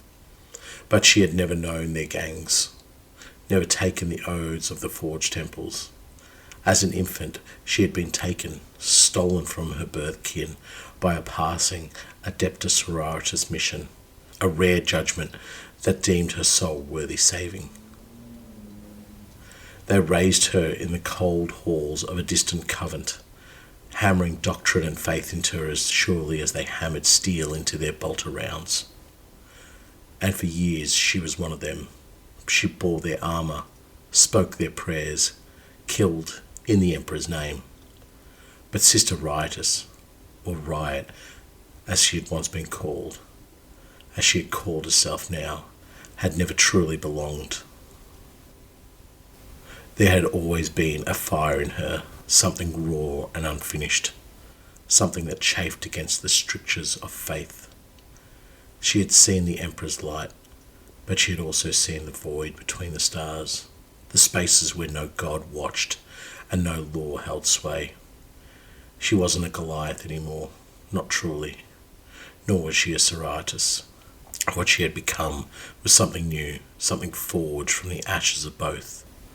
So one day, she walked away, not out of heresy, not out of betrayal, but because faith had become a cage, and because she had not been meant to live behind bars.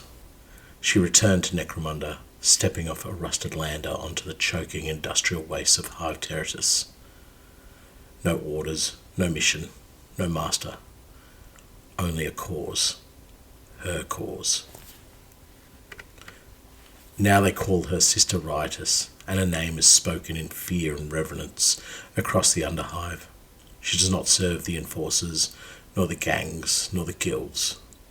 She answers only to her own justice, a brutal code that neither the pious nor the lawless can comprehend. She punishes slavers, executes corrupt guilders, and topples those who prey too cruelly on the weak, not for faith nor law, but because someone has to. She wears a patchwork of Soriatis power armour and scavenged Goliath plating, reforged in the heat of her own fires. Her weapons are legendary amongst the hivers and gangers alike. Faithbreaker, a customised bolt pistol, its inscriptions of imperial scripture worn down and replaced with jagged etchings of Underhive kill tallies. The bolt rounds it fires deliver judgment, not with faith, but with cold, explosive finality. Tumultuous, her chainsword, once bore the litanies of the ecclesiarchy, now scarred and rewritten into brutal dialect of the Underhive. Its roaring blade is as relentless as the woman who wields it, its name whispered in the dark as a promise of chaos and reckoning. They say Sister Riotous walks the Underhive still, her armour stained with battle and a chainsword ever hungry. Some call her a saint, some a monster, but all know this: where there is injustice, where the strong prey upon the weak, where tyrants rise and faith falters, she will be there. Not to preach, not to save, but to end them. So, I'm. This is one of the reasons I picked this. Is it just sounds like such a powerful character, and I think Frogstein's email actually talked about sort of like a, this is my version of Vandoff sort of thing. Yeah. Which is cool, but this is the big bad take in a different mindset. This is the vigilante is the big bad. Yes. You know what I mean? And that's what kind of drew me to it. It's like the big bad doesn't necessarily have to be evil. The big bad can be something that is, I guess, an evil to a certain class of individual on Necromunda, a certain group that go, we can hear a riot happening. It sounds like a one-person riot. Uh-oh, it's Sister Riotous. Oh, wait, no, that's just the cold affecting me. No. But so I really like the way that my mind went with this character, in the sense that, okay, are all the dramatis personae that we've ever read about to go and, tackle the great overarching enemy of Necromunda, which is, the ruling classes, the nobles and so forth, are they the bad guys? Do you know what I mean? Yeah. Can we look at the vigilantes? Can we look at the ones who, heroes of the people? Are they actually not are they not doing the right thing? Are they going against the tariff? Are they going against the tithe? Do you know what I mean? Are they actually in the wrong? So that's why I really like this as a big bad, because it's something that you can sit there and be like, yeah, this is potentially a character you can see the enforcers tracking down and killing. But we talked about this at the beginning of the episode, where so many people took the idea of big bad in different directions. Firstly, I love this for a couple of different reasons, but it's just like the Underhive of Hive Tertius was a place where law had long since rusted away, where justice came only in the form of violence. All right? So already it's implying the good guys are not good. They have to have an element of bad in them. Then she's a nat-born Goliath, all right? And she she's obviously clearly then has all that potential built into her at a genetic level. And the Adeptus Sororitas took her. They just, like, I cannot imagine a pair of Goliath parents being cool with anyone taking their kid, especially if it's a natborn. So Exactly. once again, it's changed the idea of what the big bad is, where maybe the big bad is just organised religion. Maybe this is Frankenstein's sort of protest against like religion in general. And like, hey, man, Okay, this is not winning anything then. No.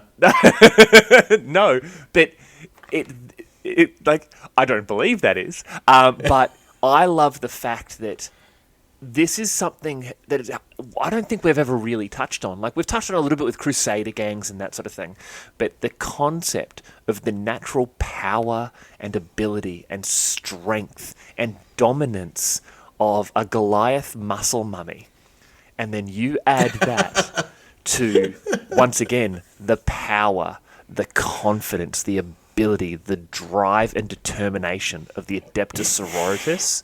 That is a scary mix, all right?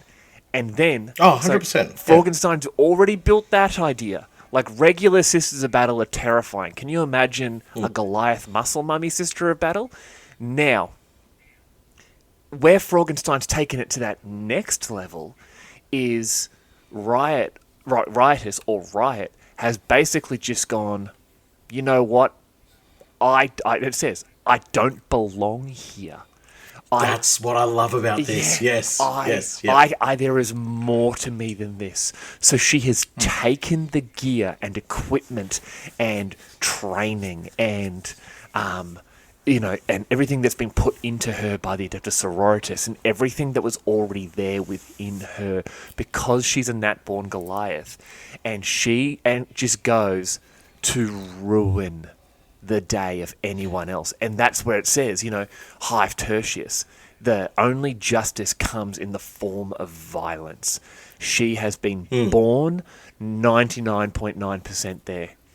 She has been trained and equipped to go a further 99.9% there.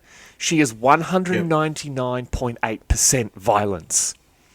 Yeah. All right? For any, like, you take that, you give her the equipment, you put her in the Underhive, that's like an extra 75% violence right there. Like, this is some absolute Scott Steiner math. I understand that. But this character, I love what's come with this here. Like, it's where she's then violating the equipment to give it her flavor. Oh. So this is one thing that I wanted to touch on as well, and you're energizing this notion, but everything you said can be applied to any vigilante on Necromunda, right? Yep. So this I'm stepping out of the normal confines, but what makes Riotous such a good, I guess, evil, like a bad character, is that all of this violence and all of this, I guess, consequence that she delivers is delivered with the teachings and the mindset of being a bit of a religious nutter. Yeah. As well at the same time. So I'm not necessarily doing this in the name of the Emperor or for the Aquila or whatever anything, but the same violence, anger, and just pure brutality I'm going to unleash on you is what I have been given to me within my soul from the Adeptus Sororitas. I'm here to enact that upon you. And that level of, like, I guess it's devotion, I think is the word here that I'm looking for. This level of devotion is then applied not necessarily to a belief structure or a religion, but more to like an ethos of violence is where I lead my devotion to. And I am going to use that to stomp out everything that I think is wrong. And she may be stomping out the good, but in her mind it's wrong. So that same religious fervour that you would have of her as a sister of battle is then transplanted to the same to the violence, the same level of violence that she enacts with this notion of being on the side of right at all times. And that's what actually makes her bad, is that her side of right is the only application she's using. And so in the reading we have talking about, you know, those who are preying on the weak and so forth and so forth. That doesn't necessarily mean that they're doing anything wrong. They're just living within the normal tenet. They're being necromundans. Yep. But then Riotous comes back and goes, no. I have seen so many horrible things in the galaxy, and what I believe you're doing is wrong. So I'm going to kick you in the face with the entire devotion and fervour that the Sororitas has taught me. So it's a mixture of the Goliath might makes right, and the Sororitas my faith means I'm right. It's everything you talked about during the Frateris Militia episodes and the Corridor episodes and all that sort of stuff, where it's no, I understand, but according to my belief, I'm right. So, you know, it's what is it, Malcadonians and Malcadorians or whatever it was? No, Valdonians. Valdonians and Valdorians. That's Valdorians, it. Where, you know, Riot comes in and she goes, okay, and they go, oh, you know, she busts in on a redemptionist gang, and they're like, you know, you're of the holy ecclesiarchy, you understand us, and she goes, yep, I agree with everything you were saying, absolutely. But when you burned those heretics and that cult working out of the orphanage, you didn't get the relics out of the altar first. So you profaned an altar of the Holy Emperor. But the icons and the artifacts had all been desecrated. But they were still artifacts. Pop, pop, pop, pop. Yeah, it's that she's broken in so many ways that the crooked path that she's following in her mind is the right path in every way. Like, exactly my point of view. In that, where say a group of Corridor, you know, are thinking that they're doing the right thing, they're snatching up the kids and so forth, and they're turning them towards the light of the Emperor. In their mind, they're not doing anything wrong, because this is a good practice of faith. It's one of the most horrendous acts. Somebody like Riotous would see that as one of the most heinous things, because that's what happened to her. So would then go in and stomp out the Corridor. Now you go to another level. You imagine like the Enforcers, who are enacting Helmor or Aranthus' will. They're doing their jobs, for use of a better term. Like, they're just following orders, you know, and they're not doing anything wrong. There may be some semblance of wrong to it, but they're simply saying, okay, well, we need to go collect X, Y, and Z from this particular Escher gang because of the tithe. So they go through, they do it all to the letter, zero wrong, same practice we've done time and time again, and suddenly there's this giant Escher there with a chainsaw and a bolt pistol. Yes. Just going, no, not today. And this vigilante mindset that she has to... This is your fault, maybe get a drink. This vigilante mindset that she has turns her into this very, very dangerous creature, because I don't believe there's the controls in place inside of her or within a framework of law and order that allow her to make a rational decision. So it may be rational, but only not. It's only rational to her, you know, whether she goes, this is justified, this is validated, but they're going, but there's no control, there's no safety net here. At least if, say, if the Enforcers do something wrong, there's a whole system in place to say we can catch them out if we choose to catch them out. Most elements of Necromunda aren't going to do it. They're just going to be like, let the Enforcers be, because that's who they are. But with Riotous, it's purely, you know, what if she sees somebody drinking in a bar and says, you're drinking in that particularly heinous, like, I don't know, Catachan way. That's disgusting. Why are you sculling that drink? You know who sculls drinks? Communists. I mean, cultists. cultist, bam, you're dead. You know what I mean? Or you're drinking with a particular style and flair that I've seen on a certain planet where we had to eradicate the entire population. You're from there. Do you think she would have been taken off world? Yeah, definitely. No, I reckon she would have been trained at the... Oh, no. I'm saying she's fought off-world. Really? Yeah, with the Sisters of Battle. Of course she has. But she was taken by a mission, and she was there for years.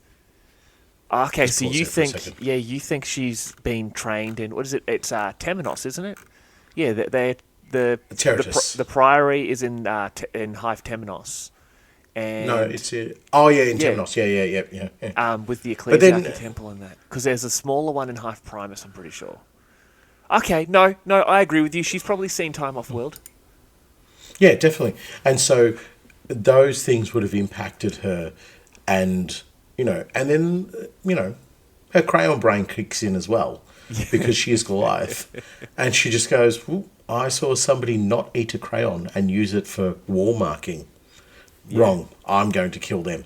So this is that big bad that we look at that is uncompromising in their belief structure, and it's one of the few that we got through that was like, it showed us that uncompromising nature. And even within a modern world that we live in, when somebody has this uncompromising nature to them, they can become very sort of, I don't know, you can draw to them easier because you go, oh wow, they have their edicts and their morals and their ethics, and wow, what an ability to just hold true to them all the time. But on Necromunda, it's about delivering violence. And so when you have this lack of compromise and this lack of, I guess, understanding of the world around you, and everything has to fit into its nice working order inside your brain. It doesn't even matter if it fits into the working order of the world. It has to fit into the working order of inside your ideas of how things work. You begin to have a very, very dangerous character who it can take things from 0 to 100 very, very quickly.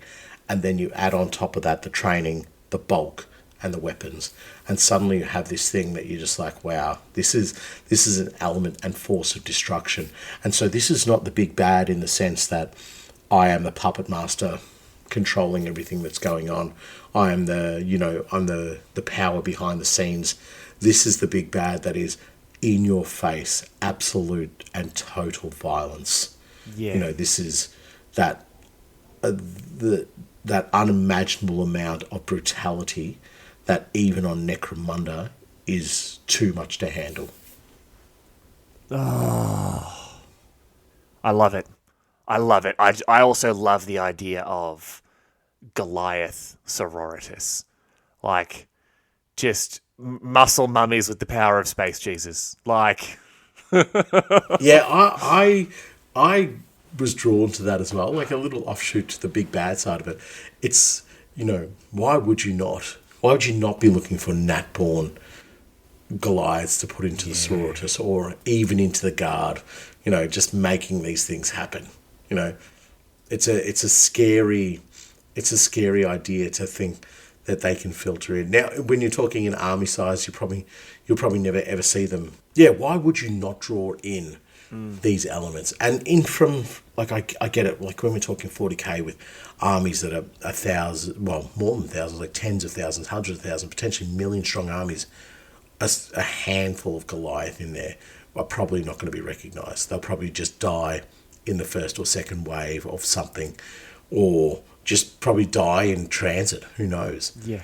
But the idea that they could be embedded and taken on and have something done with them, I think is just so cool. Imagine, eventually they're able to amass 100 Nat-born Sisters of Battle. Yes. Just be brilliant. It'd be so good. And then just unleashing them on the enemy. Like, in close quarters, like hive combat. Just go, embrace your heritage. Go get them, girls. Imagine Goliath Sister Repentia. Oh my God. No, that's nasty. Horrifying. Yeah. Yes, that is nasty of a whole nother level. They would, Corn Berserkers would just either be falling in love or running. It may be blood for the blood god and skulls for the skull throne, but these roses are for you, who's lovely. Dead. Worth it. Yeah, exactly. Khan the Betrayer is writing just horrible, cornate poetry. Yeah. Kill, maim, burn. Only live, for you, love, my heart will die. turn. So, yeah, exactly. Okay, so Yeah. build a gang. Yes. Build a gang, because I've got one, but you have to give yours first. I'm not falling for that again. Have we? Did we build gangs for the others? I can't remember. Yeah, we did. Oh, we did. Okay. A gang around Riotous. I see an Escher gang from this, right? Okay. And I see an Escher gang arising who think that they are practicing in the same way that Riotous is. So they begin to wear her stylized armor. They use like pistols and swords of any sort of description. And in sort of like this homage / I don't know, almost mockery of her as well. And they begin to enact vigilante justice upon the rest of the hive as well. So they begin to see themselves as these uncompromising and ruthless vixens who just go around. But Necromunda being Necromunda, it mutates and warps them into what they eventually will always be, is part of the cogs, part of the system of it. And they begin to kill, murder, and do all those things in just the idea of growing their gang, to the point where they now become a key element for rioters to destroy. But they still build themselves around her concept of we venerate what she does. So we go off there and we destroy the Delacroix gang that has decided that they want to take over our turf, because they're doing the most wrong and heinous thing by taking over that bit of turf. So we're doing this for the betterment of the hive, the betterment of the communities around us. We're going to go wipe them out, and we're going to kill everything about them. So whatever is attached to them gets annihilated and wiped out. And they go, okay, well, we can't just leave this section of the hive empty. Oh, I guess we better populate it with our familiars and our serfs. And oh, look, it's become part of our territories. Oh, fantastic. How wonderful. And so they begin to go off and off and off, just basically gathering these lands, gathering these territories, only to just become what they always wanted to try and destroy, just another gang. But then that puts them at a perfect juxtaposition with Riotous and they become a target for her. Nice. Well, I don't know why you built a gang idea around that, because it's more of a... we've actually not done that for any of them, despite the fact of me telling you to do it. What I meant to say was, if this is the lore piece that wins, what would the prize be? What do you think it would be? That's what I meant to say. I'm just so used to saying gang idea. Yeah, right. I was thinking that. Okay, so the prize for... Do you know what I would do for this? I'm going back to a good old reliable trope for me. Enforcers. What? Yes. Enforcers? Yeah, because they are hunting her. They're going to kick her head in.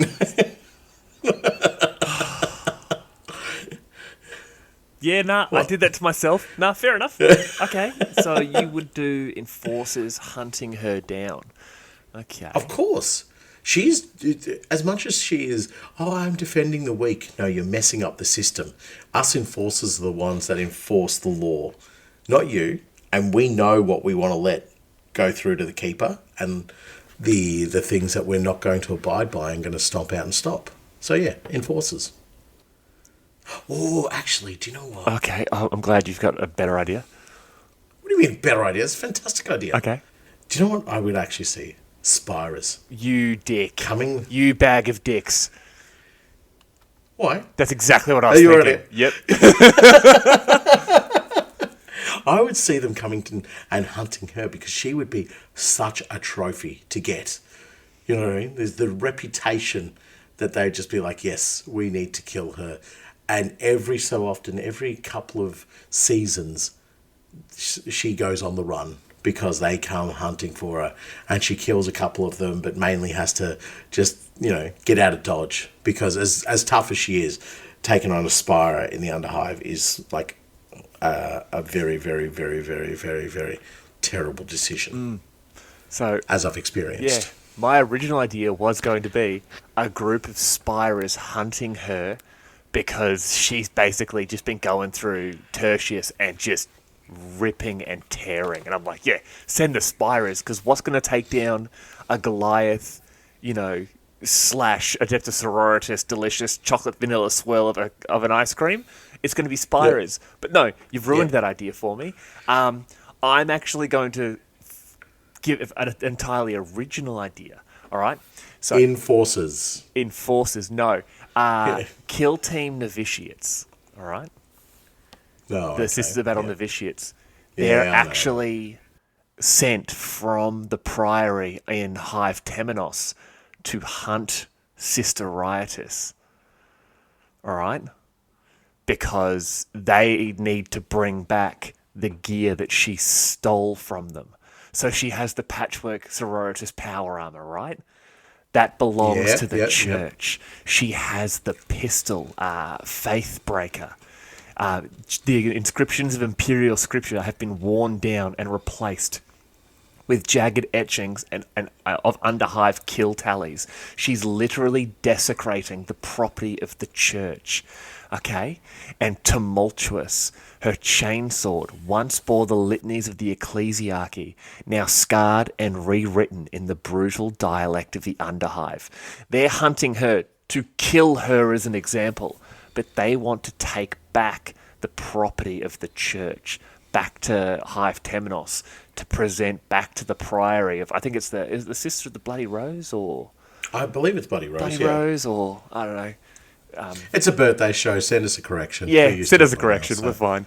But yeah, they're trying to take that back to the canoness in charge, being like, we have bought back what belongs to you, because in my mind, it's someone high-ranking in the actual priory there who was the Adeptus Sororitas missionary who's taken Riot from the Goliath. Because I think they killed Riot's parents and have taken her possibly as an experiment to see if they could indoctrinate House Goliath females into the Adeptus Sororitas. Right. And I'm loving this idea. And they see this as a failure. And they need to get rid of their failure, to hide it. Yeah. So they're saying, go recover our weapons. These are now artifacts because these were part of a particular, religious experiment, we'll call it, that didn't work. So we want them back so that they are not tainted any further. But all they want to do is destroy them. Or, if I really wanted to take it a little bit away from the Battle Sisters, that new Sanctifiers kill team, where it's all the different priests and missionaries. You got the assassin in that. Yeah. What if it's actually a kill team, not of the Sororitas, but of the ecclesiarchy, going in there to get her? Maybe the ecclesiarchy have found out about this and said, this is the most heinous of behaviour, from a sister of battle. Yeah. We are going down to destroy her. We can't trust the sisters to bring her in. We're going to do it. Yeah. We're going perfect. to. Maybe there's a particular schism between the Bloody Rose and the ecclesiarchy. They say we're going to air your dirty laundry, and Riotous is that dirty laundry. Perfect. Yes, I like the kill team better. You like the kill team better than the novitiates? Yeah. Yes, I do. Yes. All right. Yes. Cool. You're welcome. Right. I made you come up with that idea. Did I not? Yeah, you did. You did, actually. I did. Because I stole your other idea. All right. So, now that I've stolen my idea from you, after you stole it from me, I have my last read here. Now, I don't know there's a part I love most about this, and I think you'll get it when I read it. But a lovely letter coming first.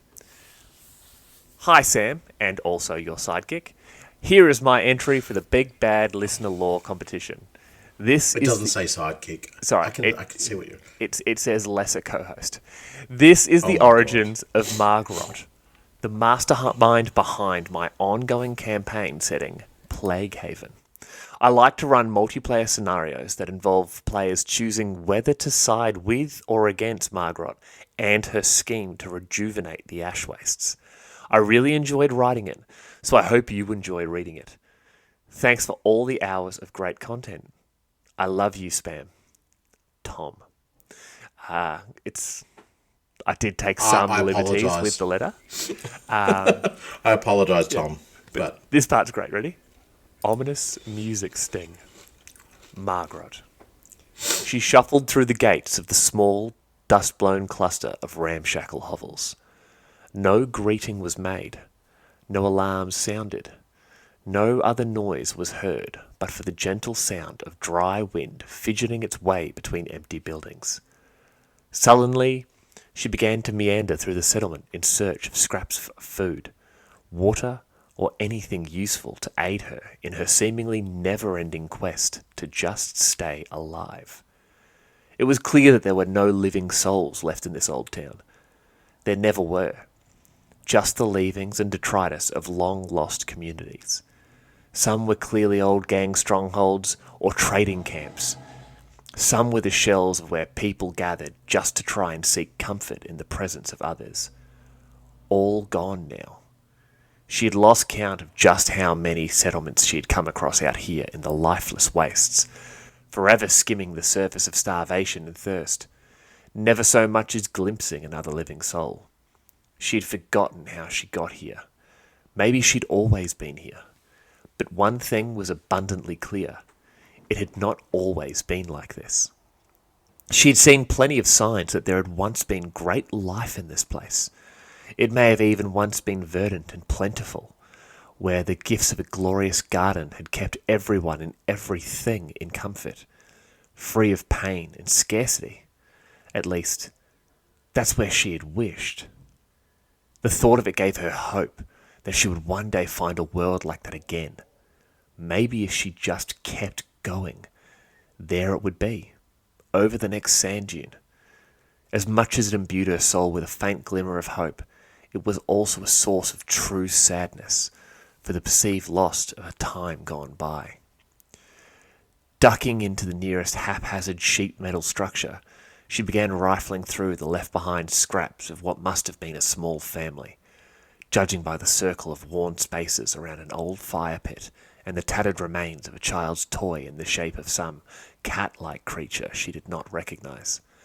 A metallic clang made her startled with a mixture of fear and excitement. Maybe there was something out there, friend or foe. Then again, was there really a difference?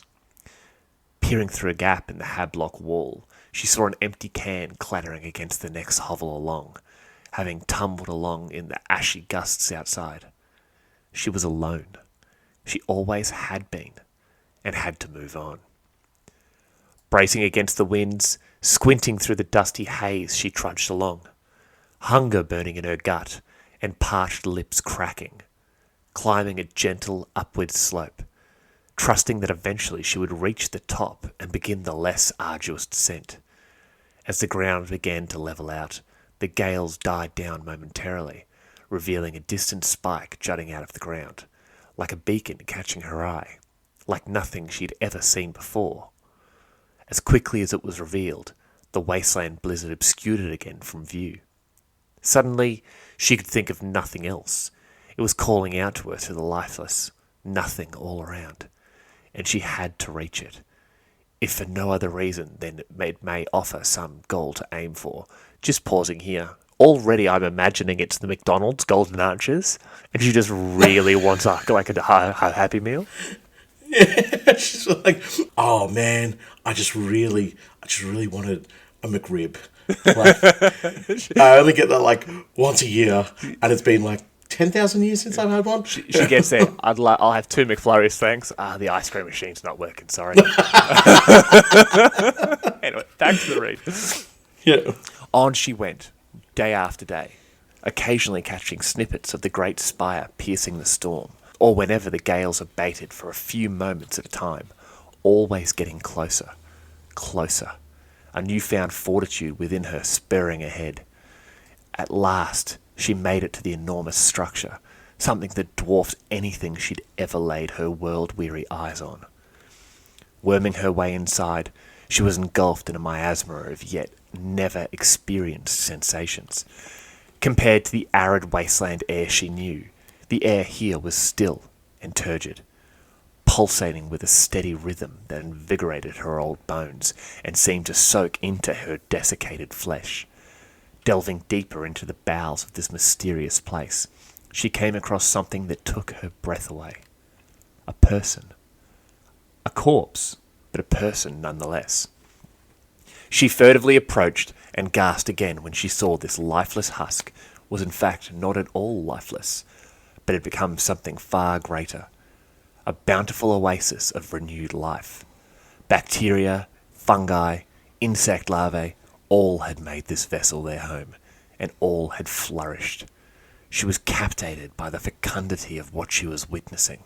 Enthralled as she was, she barely noticed a small feline creature skulk out of the gloom and make its way over to the colony-forming cadaver. It paid her no mind, and in fact seemed to share her fascination with it. She and the creature smiled at each other. Wait, it smiled? Maybe that was imagined. After all, a smile was as alien to her as it was this font of burgeoning renewal. It bent down and lapped at a pool of liquid somewhere at the edge of the carcass. She couldn't stop herself. Immersing her hands in the bloated remains of this martyr up to her forearms and bringing out gobbets of slurry, she crouched and stared, entranced by the minutiae of life cycles unfolding in front of her. The many gifts given to these tiny beings by the previous inhabitant of this pile of meat and bones, the merry dance of nascent critters that would in turn provide sustenance to the generations to come. Losing all sense of time, she was enraptured by the whispers of possibilities contained in her handfuls of fetid gore. This was what she'd been searching for. Could these be the seeds of that garden she'd always hoped for? In her reverie, the feline creature had slithered closer and let out a soft cooing gurgle and rubbed against her shoulder. She slowly turned her head to look into the milky eyes of the creature. Yes, definitely smiling.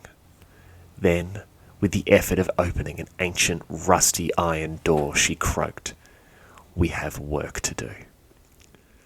So, before we talk about the lore or the fact that they've actually described my local McDonald's when they've described the bacteria and creatures growing upon that cadaver, what's my favourite part of this whole read? We do have 2 cats. So I'm going to say the smiling cat. It's a smiling Nurgle cat. How is that not the great... It's a Nurgling that, like, take a cat, right, then rip the head off, and then shove a Nurgling in there. That's how I'm picturing this thing. Wow. Okay. So I didn't see it as that. Did you see it as the photo that they sent to us of the actual cat? Yeah. No, I just don't see it as something Nurglic. I think it will be once it starts sucking on, like, body liquid. No, but see, this is okay. We're just we will talk about this as the big bad. Just because something is bloodlusting doesn't make it cornate. Just because something is mutated doesn't make it zinch. And just because something is a cadaver or whatever at it's got crawling doesn't necessarily have to mean that it's got an affliction from Nurgle. Do you know what I mean? Can it not just be horribly mutated and horribly afflicted by Necromunda? It can. Absolutely, Yeah. it can. But I look at it as Nurgle purely for the fact that it's creating life. It's the body and the bacteria and the creatures, the bugs, the fungi, everything that is making this dead body that's home and grow. Because people look at Nurgle and be like, Nurgle's just the god of like Death. death and things pus dying and and boils things rotting. Yeah. like no, that's boring. That's lame. Nurgle is the god of life. Nurgle is a god of creation, Everlife. and birth, and everlasting life, and that's how I'm seeing this. Like you look at it all. Yeah, but what I'm saying is this: could this not just be a science experiment on Necromunda that has gone incredibly awry? Oh no, and yeah, it absolutely could. It absolutely could, but I'm saying it's not. yeah, but the reason I have that idea is something that you told me about your tower idea. Yeah, we don't do that. Don't talk about that yet.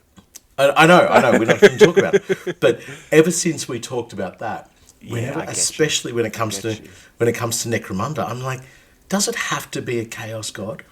Can it be something less intense than that, with the same level of intensity? Can it be something so, full on and corrupt and bloated like Nurgle, but without any devotion, without any desire? Do you know what I mean? It's almost like the Night Lords, absolute, perfect legion to be chaos legionaries, bloodlust, terror, the whole workup, but just not interested. You know what I mean? Just not interested in chaos gods. They're like, yeah, you guys are nice, but we do it well enough on our own. Can this cadaver, this science experiment, hear the whispers of Nurgle and say, I've been doing this long enough. I can cook on my own, thank you, Grandpapa Nurgle. I like your spices, but I don't need your recipes. Okay, I'm picking up what you're putting down. Yeah. So I don't know. Again, this comes about from our conversation a couple of weeks ago. And this is an out-of-show conversation, guys. We're just talking about something that Sam and an idea he'd come up with. And we're sort of, I guess we're keeping a few cages on it because we're thinking we're going to bring it into the show a little bit later. So I'm one of those people who's going to go, I've got something really cool to tell you, but I can't tell you right now. So that's what I'm doing. My apologies. But I sort of, this idea that, you can take something that is so easily and so obviously to be aligned with a chaos god and just go, no, we don't need to make that connection. And then the character Margot Robbie, like, why does she have to be, like, she doesn't necessarily have to be a Nurgle worshipper. She can just be maybe a scientist, somebody who's has dabbled in the rejuve treatments way too long, has seen too much life, has embraced too much world, and has turned and mutated itself into something that it just doesn't recognize humanity anymore. Almost like, a bit like, Smeagol from Lord of the Rings. It's just like there is the semblance of humanity there, but it's so far gone that it becomes this monster, this horrible thing, this like something that the taint of life has been on it too long, Okay. And it's gone and just become this, like, I guess, a subservient thing. That is, it just, as long as it can survive, it's living. Does that make sense? Yes, it does. It really does make a lot of sense what you're saying there. So that's why Okay. as you were reading that out and having read it before, I'm like, yeah, that's sort of like where my brain takes it. And I totally get, like, we were sent an image with the email and it's got, the Nurgle cat and clearly some Nurgalic lady. But I don't know, like, I like embracing the idea of that it can just be science. It can just be, humanity going down this pathway. Yeah. Sorry if I've ruined everything. No, you've you've definitely altered my perception on it a little bit. I definitely see where you're coming from. I definitely do. It can be more than just Nurgle's influence on the body, or the sort of this particular this spire, this mysterious spire that Yeah. sort of gets put in there and then just goes, yeah, it is what it is. Like, you know, I'm guessing by the way it's described, it is a hive out in the wastes Yes. that this storm is almost ever present around it. But once Margot's gotten in and has sort of gone into where the eye of the storm is, where the wind is calm, where everything is, you know, what's the word I'm looking for? It's the radius, like around the hive, the Yeah, storm yeah. is going, Yeah. almost covering the hive in like a force field, but not a force field. You know what I mean? Like, Yeah, yeah. It's like a barrier. it's a sense barrier. of protection. Yeah, but then when Yeah. you get through that barrier, when it lets you through, everything's calm, and you see the hive all the way down to its base, and she goes in through the hole in that, and she's found it. You're saying this hive could actually be maybe like a research facility where they've possibly Could very well be. maybe they're growing, attempting to grow food, and the drugs and the hormones and that they've put into like the produce has altered somehow, and you know it's killed everyone, but because of it these enormous mushrooms are growing, and the bugs have overgrown, and where it says, like, you know, the larvae of the creatures, this new bacteria has created and formed and created these colonies, and this once again gets really close to what me and you were talking about in regards to that Yeah. tower. And one of our listeners that chat, like, basically, you know, Spartan kicking me into a terrain idea. But yeah, okay, I'm picking up what you're putting down. I really like that, but also And Nurgle Cat. yeah, look, Nurgle Cat, I love. Don't get me wrong, Nurgle Cat's fantastic. But the idea of what you're saying, the storm protecting the area as well, it is something that perhaps even the Grandpapa himself, looking down, would say, "Build, my children. I will come and bless you once you show me what you can build." Yeah. Do you know what I mean? Because you're not spreading disease or decay. You're not spreading my poxes and my, you know, virulent whatever across the galaxy, but you are doing something that is very close to my heart. Yep. So I'm not going to, like, you know, shower you in blessings, old Margot, but I am going to just watch, and at some stage you will hear a whisper from me. Now, if she embraces that whisper, or if she begins to, you know, draw more people into this hive, then what happens then? That's when Grandpapa Nurgle potentially has a play on the stage. I just You know what I realised mean? you're calling her Margot, and I'm like, Margot as in like Margot Robbie? Yeah, but in this case it would be Margot Rotti. Yes! Margot I didn't even Roddy. think of that. Done. Yeah, Margot Roddy. Yes. Perfect. That's his, and occasionally has like the clown makeup on and a baseball bat over her shoulder, and speaks with a quite crappy Brooklyn accent. Yes. So I guess this is this is probably one of our more traditional big bad entries in the sense of what the character is. Who's the big Do you bad know what I though? mean? Because I don't see That's- Margot Robbie as the bad in this situation. I see her as it like it says in the with what Tom wrote before he said, you know, I love you, Spam. He talks about how Margot is the mastermind between about the ongoing setting, Plague Haven. Obviously, once again, falling into those the Nurgle roots of sort of my idea. But once again, it doesn't really have to be Nurgle. It could just be life in general. Yes. Where, you know, she's trying to bring life back to the wastes. I don't necessarily see Margot as the big bad here. I see the big bad possibly as Nurgle trying to pollute what Margot's trying to do. Margot wants to bring back trees and water and life where, you know, where it says everyone can live in comfort, free of pain and scarcity. Like, Oh, yeah, so- 'cause- mate. and that, yes, I get it. Like, and I love the old idea, the old vision of Nurgle, where he was happy, and all the Nurgles wanted to, run and dance and be free, and Yeah. they Yeah. love playing jokes, and they giggle and they fart, and like, Yeah. but I see Yeah. possibly the big bad being Nurgle attempting to alter what Margot is doing, trying to tip her and her endeavours over to his vision, where it's life, but in this case, it's plagued life. So what you're saying is that Tom has come up with a big bad that is actually already a big bad, a well-established big bad in the 40k universe. So disqualified? Oh, double disqualified. Oh, okay, yeah. yeah. No, fair enough. Yeah. And then trying to, do identity theft on Margot Robbie by creating Margot Yeah, Robbie. yeah, That is exactly. just ridiculous. Yeah. So, yeah, no. Disqualified. We'd actually like you to delete Spotify. No, Yeah, but- I really like where you've taken that idea. The idea that she almost becomes...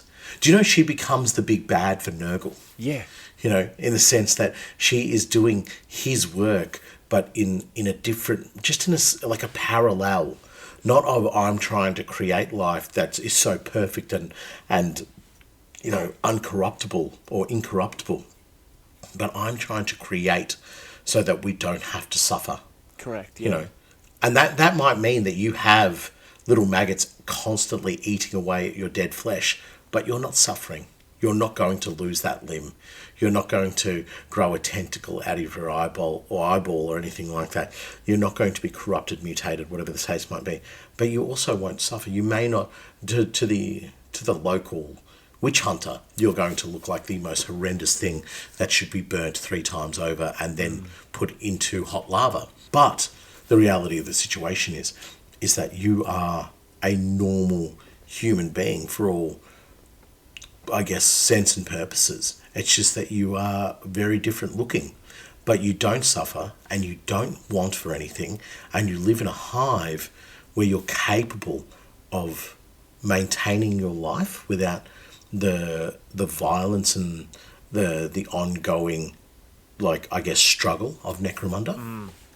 Is that the mindset that you're thinking as well? Kind of. Like, one of the things that really sort of twists me into it is Tom specifically says that in these multiplayer campaigns, people can choose to side with or against Margot Robbie. So whether, because it really depends on the point of view of the gang in question. Do they look at Margot and go, well, no, what you're trying to do doesn't sit right with me. I think you're trying to possibly be chaotic and spread the will of Nurgle, whether they misunderstand what she's doing, or if it's a Nurgle gang, are they looking at her and going, what you're doing is against the grandfather? Like, you're trying to possibly steal his influence. I can't allow that. Or, imagine if she had some followers, right? Some followers, like everybody has to have a gun or something in Necromunda. She has these followers who a cultist group approach her and say, we are going to be part of your retinue. We're going to be part of your church. Just let us come on board. And her followers turn around and go, but you worship Nurgle. Like they would be very, in my mind, they're very aware and present of what Nurgle is, because it has had such a massive influence and effect upon their life and their world. And they just kill them. They just like wipe them out because they're like, do not bring this to our door. Yeah, keep that filth away from our vision. Yes, exactly. So what you may see as a place of familiarity, as a place of welcoming for you, is the complete opposite. What we see is your corruption and your devilish attitude to what life and sustainability looks like. Yep. Whereas what we see is hope for, and again, it's that hope that a local witch hunter will just be like, what? Why have we not virus bombed this 7 times over? Like, this is not hope. This is the worst kind of corruption we could have. But just gas the whole waste. Gas the whole way, just get them done. Get them done. Kill all those antlions off. It's still on about the bloody antlions. So it has levels, So Yeah. you can see Margot Robbie as being this big bad, but it all depends on what is this wonderful word that I was taught several years ago? A parallax. It's your parallax. So how you see it, which angle you see it from, determines on what level of kind of big bad she is. And you can imagine groups of regular, like just say a group of enforcers go into Plaguehaven, and they would just be taken aback by it. They'd just be like, this is vile. This needs to be destroyed. Sorry, I'm rambling on a bit, but I watched, what was it? One of the Pirates of the Caribbeans the other night, just randomly on, and the crew, I think it's Davy Jones or whatever, they're all like squid faces and all this kind of stuff. Yep.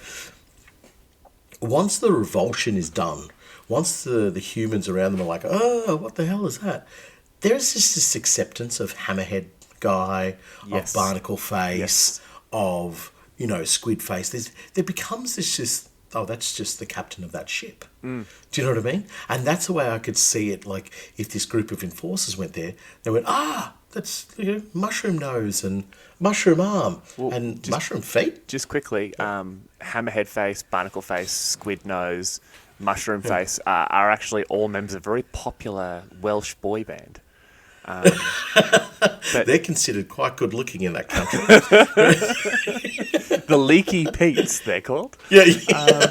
Sorry, continue. That's great. I love it. So the enforcers get there, and then once they have the interactions with the mushroom people, they begin to realise they're not too wrong with us other than aesthetics. So can we deal with them with the same way that we deal with the scabbies? Can we deal with them the same way that we deal with the most disgusting looking Vansar? Yes, we can. We can establish. We don't never. We're never going to have the resources to wipe out our mushroom brothers, but then they're not actually corrupt. There's nothing wrong with them. Go get a bunch of prisoners with jobs, make them eat the food that they're trying to trade to us, see if anything bad happens. Does anything bad happen? No. These mushroom people have just become a resource. Exactly. And Margot Robbie becomes a valued, mayor that we can turn to in times of need. Yeah. But then consequently you have other enforcers who meet up with them and don't see past the aesthetic and are just like, kill them all. Yep. Kill them all. And their mayor, their leader, their cult leader needs to be destroyed first and foremost. So this is, our discussion has taken probably Margot Robbie and Plaguehaven down a different pathway, but this is the way that the perception of what the big bad is can be changed simply by the perception of what the interaction is, or those who are having the interaction is. Okay, so I think this is going to be one of the harder ones coming into what we are going to say for the models. So, I am going to say, because of the sort of the fact that this hive that inside the storm, I'm picturing is very out there in the wastes, and Margot's gone out there, and I'm picturing that it almost gets put out as like a place where the people of the waste can come together to work together for something, and it's going to attract a lot of the quote unquote wrong kind of people according to what the hivers would view them as. So I'm tossing up between either the Felgor Ravagers, the Beastman gang from Kill Team, because I can imagine that there would possibly be some beastmen coming in there, being drawn in from the hive. They're almost like an underclass already. Or what I'm more thinking is possibly the Chaos Cultists. the accursed cultists, the big muty Rudy ones. Yeah, I know exactly what you're talking about. With the big fella in the middle, Yeah, and yeah. they've got the wings and the claws and the Yep. almost demonic look to them, and I can picture that where they're these people and the change is occurring within them from being within the experiment, where Yeah. new life is. They're not demonically possessed, but they are possessed like by the life that exists within the hive itself. And that's why they're growing these almost insectoid arms. That's why it's almost rapid mutagens. Yes, It's yeah. forcing their bodies to evolve. And these miniatures would represent the Plague Haven citizens at their most militant. You know what I mean? Yeah. At their most aggressive. Like, no, we're here to kill. You know what I mean? Because you are attacking our hive. Or the Dark Commune as like... You shut your face. That's exactly what I was just looking Okay, sorry, at. yep, go. Yeah. No. It's all good. It's all good. I picture the Dark Commune possibly as like her chosen... Not coven's the wrong word, but the chosen crew from within the Plague Haven citizenry who are preaching the word of Margot. Like, they go out there and, those two with the big swords are her most strict and, like, closest protectors. The other three are her advisors, her voices to reason. They're monitoring the growth and spread of Plague Haven, the number of citizens coming in. Like, I picture them as like a what's the word I'm looking for? Like a I see them as council. that's. I was going to say almost like emissaries. So when people Yeah. come Yep. to Plague Haven, they meet with them, right? Perfect. And so the thing that's got its head separated from its body in this like weird psycho sort of manifestation thing, that is the most extreme of what they see. Yes. And they're like, this is really, really bad, really horrible, but maybe we can manage this. You know what I mean? Maybe it's something that is acceptable because the other things around here, they're still okay. They still resemble humanity, and it's something that we can deal with. Yes. You know? The other option I was looking at... If you say anything Nurgle, I swear to God, because you've convinced me it's not Nurgle now. I was going to say Plague Marines, but obviously not. Then no. No Plague Marines? No, not Plague Marines. No, I'm not an idiot. No, do you know what? Death Shroud Terminators, perfect. They would be great. Giant sides, just like, don't come a knocking. We'll take your head off. No, the other option I looked at was the Nurgle's Rotters Blood Bowl team. But the only reason for that, it wouldn't be for all the members. Some of them are just too far gone. It is for the things that still maintain semblance of humanity to them. It's still... I like the commune idea better. They just look a little bit more manageable in the Necromunda sense. I actually love the Nurgle's Rotters idea because, big boy, that you could do... you could do that as literally the swelling mushrooms and bacteria and that within him. You have Imagine putting some mushrooms growing out of the skin Yeah. to represent that, like, there's a fungal growth within inside that person. Exactly, like you have the Cyclopean? Cyclopean? The one Yeah, the Cyclopean guy is literally just some poor bugger that's lived in the hive. You literally have the ones with mushrooms growing out of them. You've got that sort of the pestigore-looking beast guy with the strange branch growths, the sort of growths coming out of the eye. No, Nurgle's Rotters, I think, is an awesome idea because it's showing everything that's been mentioned. The what were the words that we used? The bacteria, fungi, and insect larvae that had made the vessel their home. They are in all of those models in Nurgle's Rotters. Yep. I would even maybe say the Rotmeier Creed from Warcry. I'm just looking at them, but they're not part of the hive. They are ash waste nomads who deal with the hive all the time. Yes. And the hive has bled onto them a little bit. They're not nomads, but they're just people who have no fixed location within the ash waste. Exactly. Perfect. No fixed address.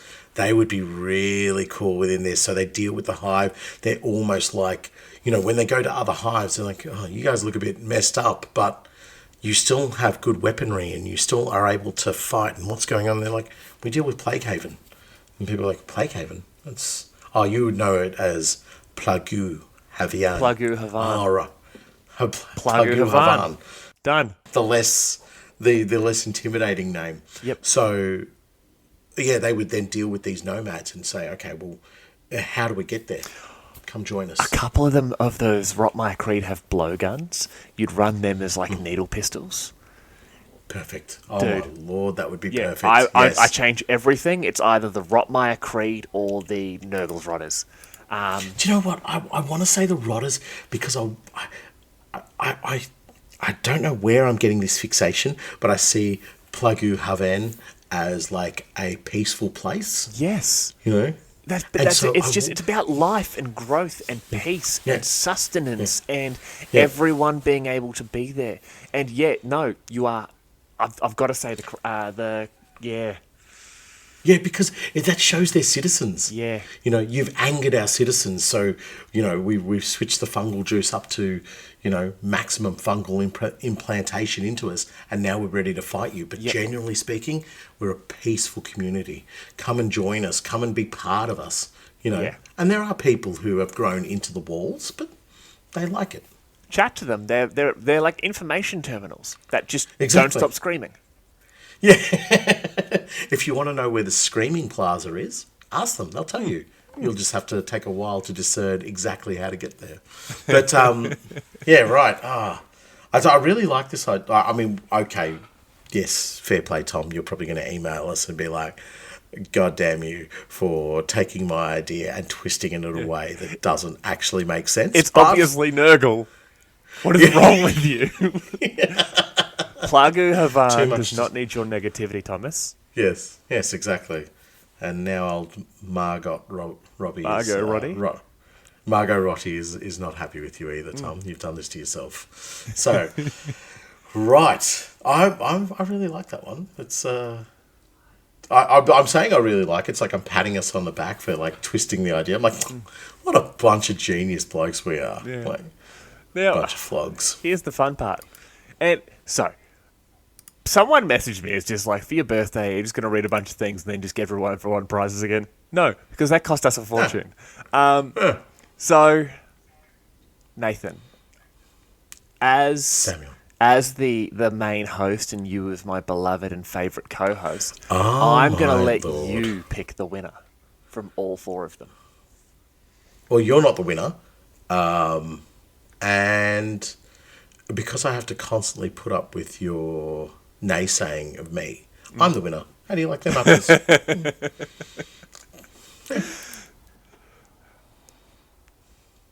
I'm not laughing. I'm not picking a winner. You will be doing this, because that way the other three people can blame you. Okay. Boom. The best offense is the best defense is a good offense. Or just build a regular fence. Just like, it doesn't have to be off the fence or a defense. That's a poor joke that you made. Okay, so what we're going to do first, limit it down to two choices, the two that I read, because being chosen by you, they're clearly poor choices. And who would you pick? Give me a ball. Give me an idea of what you like. Harry Bob wins. Screw it.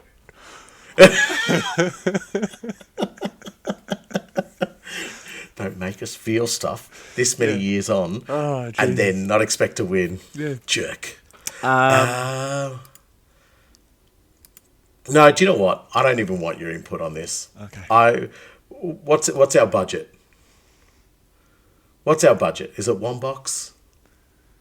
One box. It's Stick your budget. Everybody wins. everybody wins. Everybody Wins. Everybody wins. Yeah, we're having a party, and this is. Do you know why? Because everybody loves Nath. I'm giving everybody a prize. Not everybody, but just the four that we read. Yeah, yeah. Yes, I don't remember what we put down for anything there. Whatever we said you were getting, that's what you're getting. Yeah. Congratulations. Congratulations. All four were awesome. All of the entries were sick. I will ask you a contentious question here. Out of those four, did you have a favourite? Personally, yes, I did. Yes. If I'm going to be 100% serious, it would have likely been what was the title of it? It was by Chuckosaurus. It was The Voice of the Hive with Keth, the Seeker of Echoes. Yes. Right. Like, that killed me. Like, just I've read that word for word with you while you were reading it, and I was just like, holy hell. It was. See, I'm totally impartial. I like them all. I don't isolate people like that. I'm not a jerk. So no, because it was the one that I think threw the biggest wrench into the idea of the big bad, where the big bad was change. It was change itself of the hive. Then you had James's one going like, oh yeah, no, the big bad is Sharrock. What's Sharrock though? No one has any idea. Like, once again, it's yeah. So I guess I just want to say, like, we definitely have our favourite. I probably ambushed you there a bit with that question, but it doesn't matter. It's funny to see you suffer. I think you've been talking for us, I think the big reason we picked all four of these is it got our minds twisted in a certain way. Yeah. Even I guess Marco Rotti, right? That there, I like the idea of that. It not necessarily Nurgle only just came to me whilst we were doing the record, but one of the reasons I guess you picked that as well is that because it engineered a different sense of thinking in us, and Correct. Definitely Chuckosaurus, the way that you got us to think about the hive was really, really good. I really like that. How dare you make us feel Felix? Yeah. You're also now banned from the show. So yes, it's you and Harry Bob. Spotify. We love both of you, but how dare you make us feel feelings? And you're not that far away. We can get you if we want to. He's not, is he? No, is it Adelaide? Come to Victoria, we'll get you. Yeah. I'm taking a leaf out of your book and just threatening listeners. Yeah. Right. So, yeah, look, fantastic entries all round. There was a lot that didn't get read through. It is something that we would love to get to in time, but we're forever just inundated with ideas and new episodes and so forth. So we will keep everything on file, and hopefully we can do something with them a little bit later in the future. But I guess, once again, the quality of entries has just been phenomenal. Yeah. Absolutely phenomenal. Stuff that it makes it very, very difficult to whittle it down to just a group of four. So thank you for not only the entries, but thank you all for listening and just giving us the opportunity to be able to do this and have an audience that engages with us and just makes it a fun experience. And I don't know, like, I think if we didn't get the feedback we were having, it would sort of be like just yelling into the void a bit. Do you know what I mean? So, yeah, it's what, 2 years on, and I just keep having good experience after good experience with this podcast, and yeah, really can't wait to see what our next year holds for us. Yeah, Well, before you go on another emotional rant or whatever it is you're Sure. doing, we are also giving away a Goliath gang that was made by our mate Adam, Power hungry man. also known. So what's his thing? Yeah, I Go was on, trying do to it. figure out what you were drinking. Was that Pepsi Max? No, Yes, it was. no, it's just we literally have nothing else, and I will not drink water because I drank a Coke earlier. It was disgusting. I saw that. I saw that. So we are Yeah. giving away the Goliath gang made by our friend Adam, also known as the Power Hungry Monkey 84. And so the competition was incredibly difficult. You just had to be one of our paid members on Patreon. And of the 71 current paid members, I'm going to randomly select one here. And it is Jason Sklena. So Sklena? Jason Sklena. Jason S. I was going to say Jason S. Jason S. Cleaner. Sklena. Oh, Jason, I'm going to say your name 14 more times. I'm going to send you a message, dude, because you've won. It's a free gang. It is insanely converted. It is massive. There's like 64 of them, and there's I don't know, there's like 20 of them, and it's yours. So you get that. Which was, and if you want the inspiration, Jason, if you haven't listened to it, the inspiration for that gang comes from our very first Hive Life episode on Gotham's Needle. Yeah. So it maybe if you've forgotten, like you've listened to it, go back and listen to that so that you can see Adam's inspiration for the gang, and then potentially, take it down that pathway with your painting as well. So hope you enjoy it.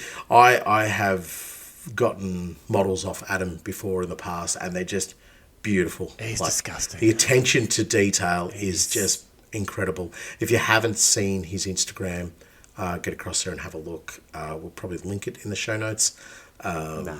I don't know how to do that. Just but go on Instagram, we'll Power see. Hungry Monkey. Look at the post I put There up you on go. Instagram. Find him there. The dude is ridiculous. He gets these ideas. You think we are like just constantly vomiting gang ideas? He constantly vomits gangs and war bands and armies and the attention to detail and the things he does with these models is phenomenal. I wish I was half the converter that Adam is. But I'll never say that to his face. But You just be like, no, it got mixed up in the editing. Yeah. Adam, if you listen to this, no, I didn't actually say that. Just something went awry in the recording. you're drunk, Adam. Shut up. But apart from that, this is going to be the last you hear from us for a little while. Unfortunately, yes. Yeah, I am going on the international fight tour, and we were hoping to get a bunch of content recorded before I went away, but Nathan is currently sort of in Adelaide, and he will. I think you're coming back like Friday? Like a day or two. Yeah, day or two. Because we're playing Old World on Saturday, I believe. Yes, that's right. I'm coming back on the Friday. Lucky me, I get to do the drive from, I think, like 5 o'clock in the morning or something. Nice. So, But, it's a bit unfortunate. We did our best to try and record some stuff, but unfortunately, life gets in the way a little bit. So, we will be back with a vengeance. Yeah. Or I will be murdered by Badger and a Phoenix in the United Kingdom, and I won't be coming back. So at which point it's going to be the Nathan show, where it is all soccer all the time. And I try and just crowbar in Warhammer, Necromunda, and soccer all together. Just mash them together and just be like, wouldn't this make a great soccer team? Do you think 11 that player- Huron Blackheart would make a good power forward if you gave him the Manchester forward? United defensive line? I don't know soccer, man. Come on. I'm shocked. That hurt my ears. Yeah, right, okay. Do you think Talk about Abaddon could bend it like Beckham? That's better, 100%. But that is the first question on our first episode of how good is Warhammer and soccer together? The answer is yes, he could. Yeah. So, Nathan, because you hate it? Closing thoughts? Ah, I hope the badger beats the living daylights out of you. That's what I hope. Yeah. All right. Well, on that note, thank you very much, all of you, for 2 wonderful years. Nathan, it has been an experience, and yeah, we've said it all the whole episode. We've said it that many times. Without all of you, we couldn't do this. You it would just be the 2 of us talking to each other on Discord every week, and it's amazing the connections we've made with people, and it's amazing that the popularity we seem to have gained, and I can't wait for us to do it for another year. Yeah, no, I'm looking forward to it. I think we, at the end of year 1, we had a vision of where we wanted to be, and we sort of achieved a few of those goals. But definitely the vision we have for going into the 3rd year is probably a bit more greater and grander. A few things that we want to experiment with and play with. And I'm super excited. For anybody out there, and I've said this before, if you want to do a podcast, go off and do it. It's certainly worth its weight in gold just for the experience of it. I will say it is very time consuming, but that is the one thing that I've found so good about it. So time consuming, but I wouldn't have it any other way. It's amazing. It's so it's good. worth it. Worth it. Yeah. So, all right. That is the end of year 2. And to close this one out, I just want to go over our Patreons and say thank you to each and every single one of you. So, in order, William Young, Josh Hunt, Shimon Brzezowski, Jesse Barton, Ben Davidson, David Soden, Hotshot Grot, Tired Ape, Ryan Taylor, Barks, Kieran Sweet, Overlord Bleak, Alex Adams, Dave Grant, Morja 477, The 108th, Alex, Jason Sklenar, Jason Seclina, Hive Market Minis, Morbid Progeny, Hairy Bob Submariner, Tim Harrison, Pylon, Hive Scum Wonka, Joe, One Punch Orlock, William Payne, Michael Brown, Parney Mauser, Genghis, Trent Duncan Jones, Luke Dyson, Jim Bob, Poseidon's Kiss, Nick, Chris Batty, Danny Harrison, Adam Hicks, Adam Bruin, Adam James Bruin, I swear that's the same dude, Damian Davis, Cygnus Maximus, Gilders Ford Radio, Amelia Siv, Amelia Wigg, 50 Shades of Null, Gabriel Campbell, Jason Turner, Paul Walsh, 3 Ogres in a Trench Coat, Adam Kapurowski, The Lost Dog, Bearded Dad Studio, Dr. Toe, Deadliest Dentist in all the Underhive, Sean, Brum, John Baisley, Alex, Netsurfer 733, Christian Janch, Jeff Nelson, Damien B. Winterburn. Wouldn't that just be Frostbite? Adeptus Aquinas, Chris Vasilidis. Vote for Pedro, James W., Kalen Novak, Jeremy, Craig Tuff, sounds tough, Joe Roberts, Rob Knight, Sean Leary, John Cochran, Brad Gilliland, Tom Hoddle, Tom, it's a lot of Toms, Boss Muppet, Slayer of Goblins, Eric McKenzie, Bo, Eamon, Axel1313, Scott N. Laheny, Joss Brandfus, Gardner Seekins, Rob Hacker, Jimmy Marshall, Jason, Daniel, Silent Key, Roger Range, Glenn Wilkinson Tough. Once again, a lot of tough people. Bellum Malleus, Patrick Winter, Michael Stewart, Justin Hawkins, Nicole, Life in the Ruins, Dakamatic, like automatic Dakamatic. I like that. Sandro Knoblich, Treasy, Grant Train, Choo Choo Mother Scummer, Josh Reynolds, Kelligator, Samson Kennedy, Necro Macho, Clown Grinder Cultist, Brian Byers, Josh Reynolds, Carcuna UK, Dan, Mikhail Levis, Nate M, Bo Stevenson, Goran Sandstrom. Was Goran Sandstrom the Underhive Bard? I Convinced we started believe. talking about him being a bard. I'm actually pretty sure he is a bard.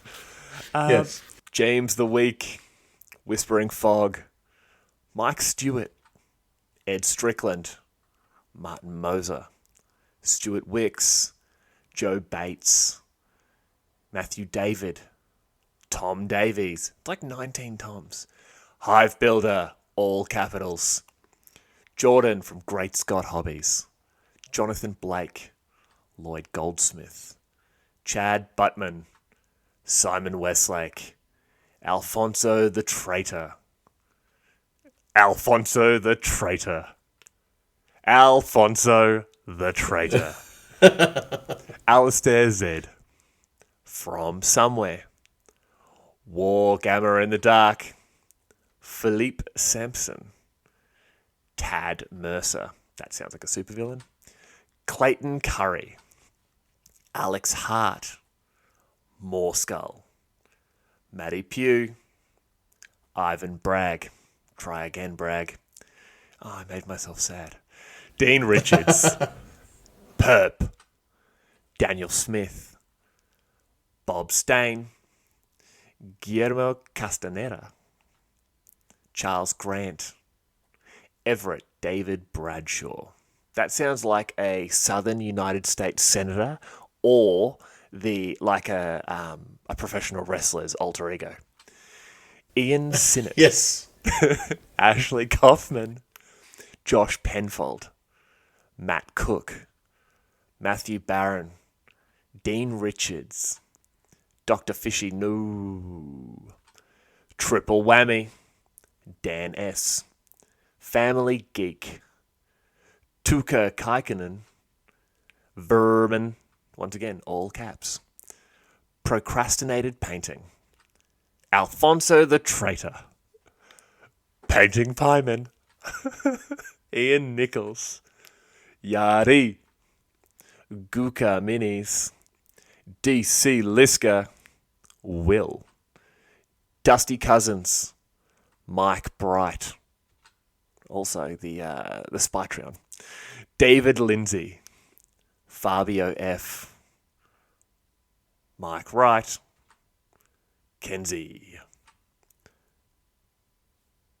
CJ McClellan, Kilgore, Simon Hansen, The Elusive Badger, soon to be RIP, Peter McGlone, Dewey Sherwood, Froggenstein, hey, Rob Vanderpost, Lee Stevens, Stephen Livingston, Sam Bridges, Nick O'Time, Owen Bebb, Matthew Gennard, and ending out the list, Alfonso the Traitor.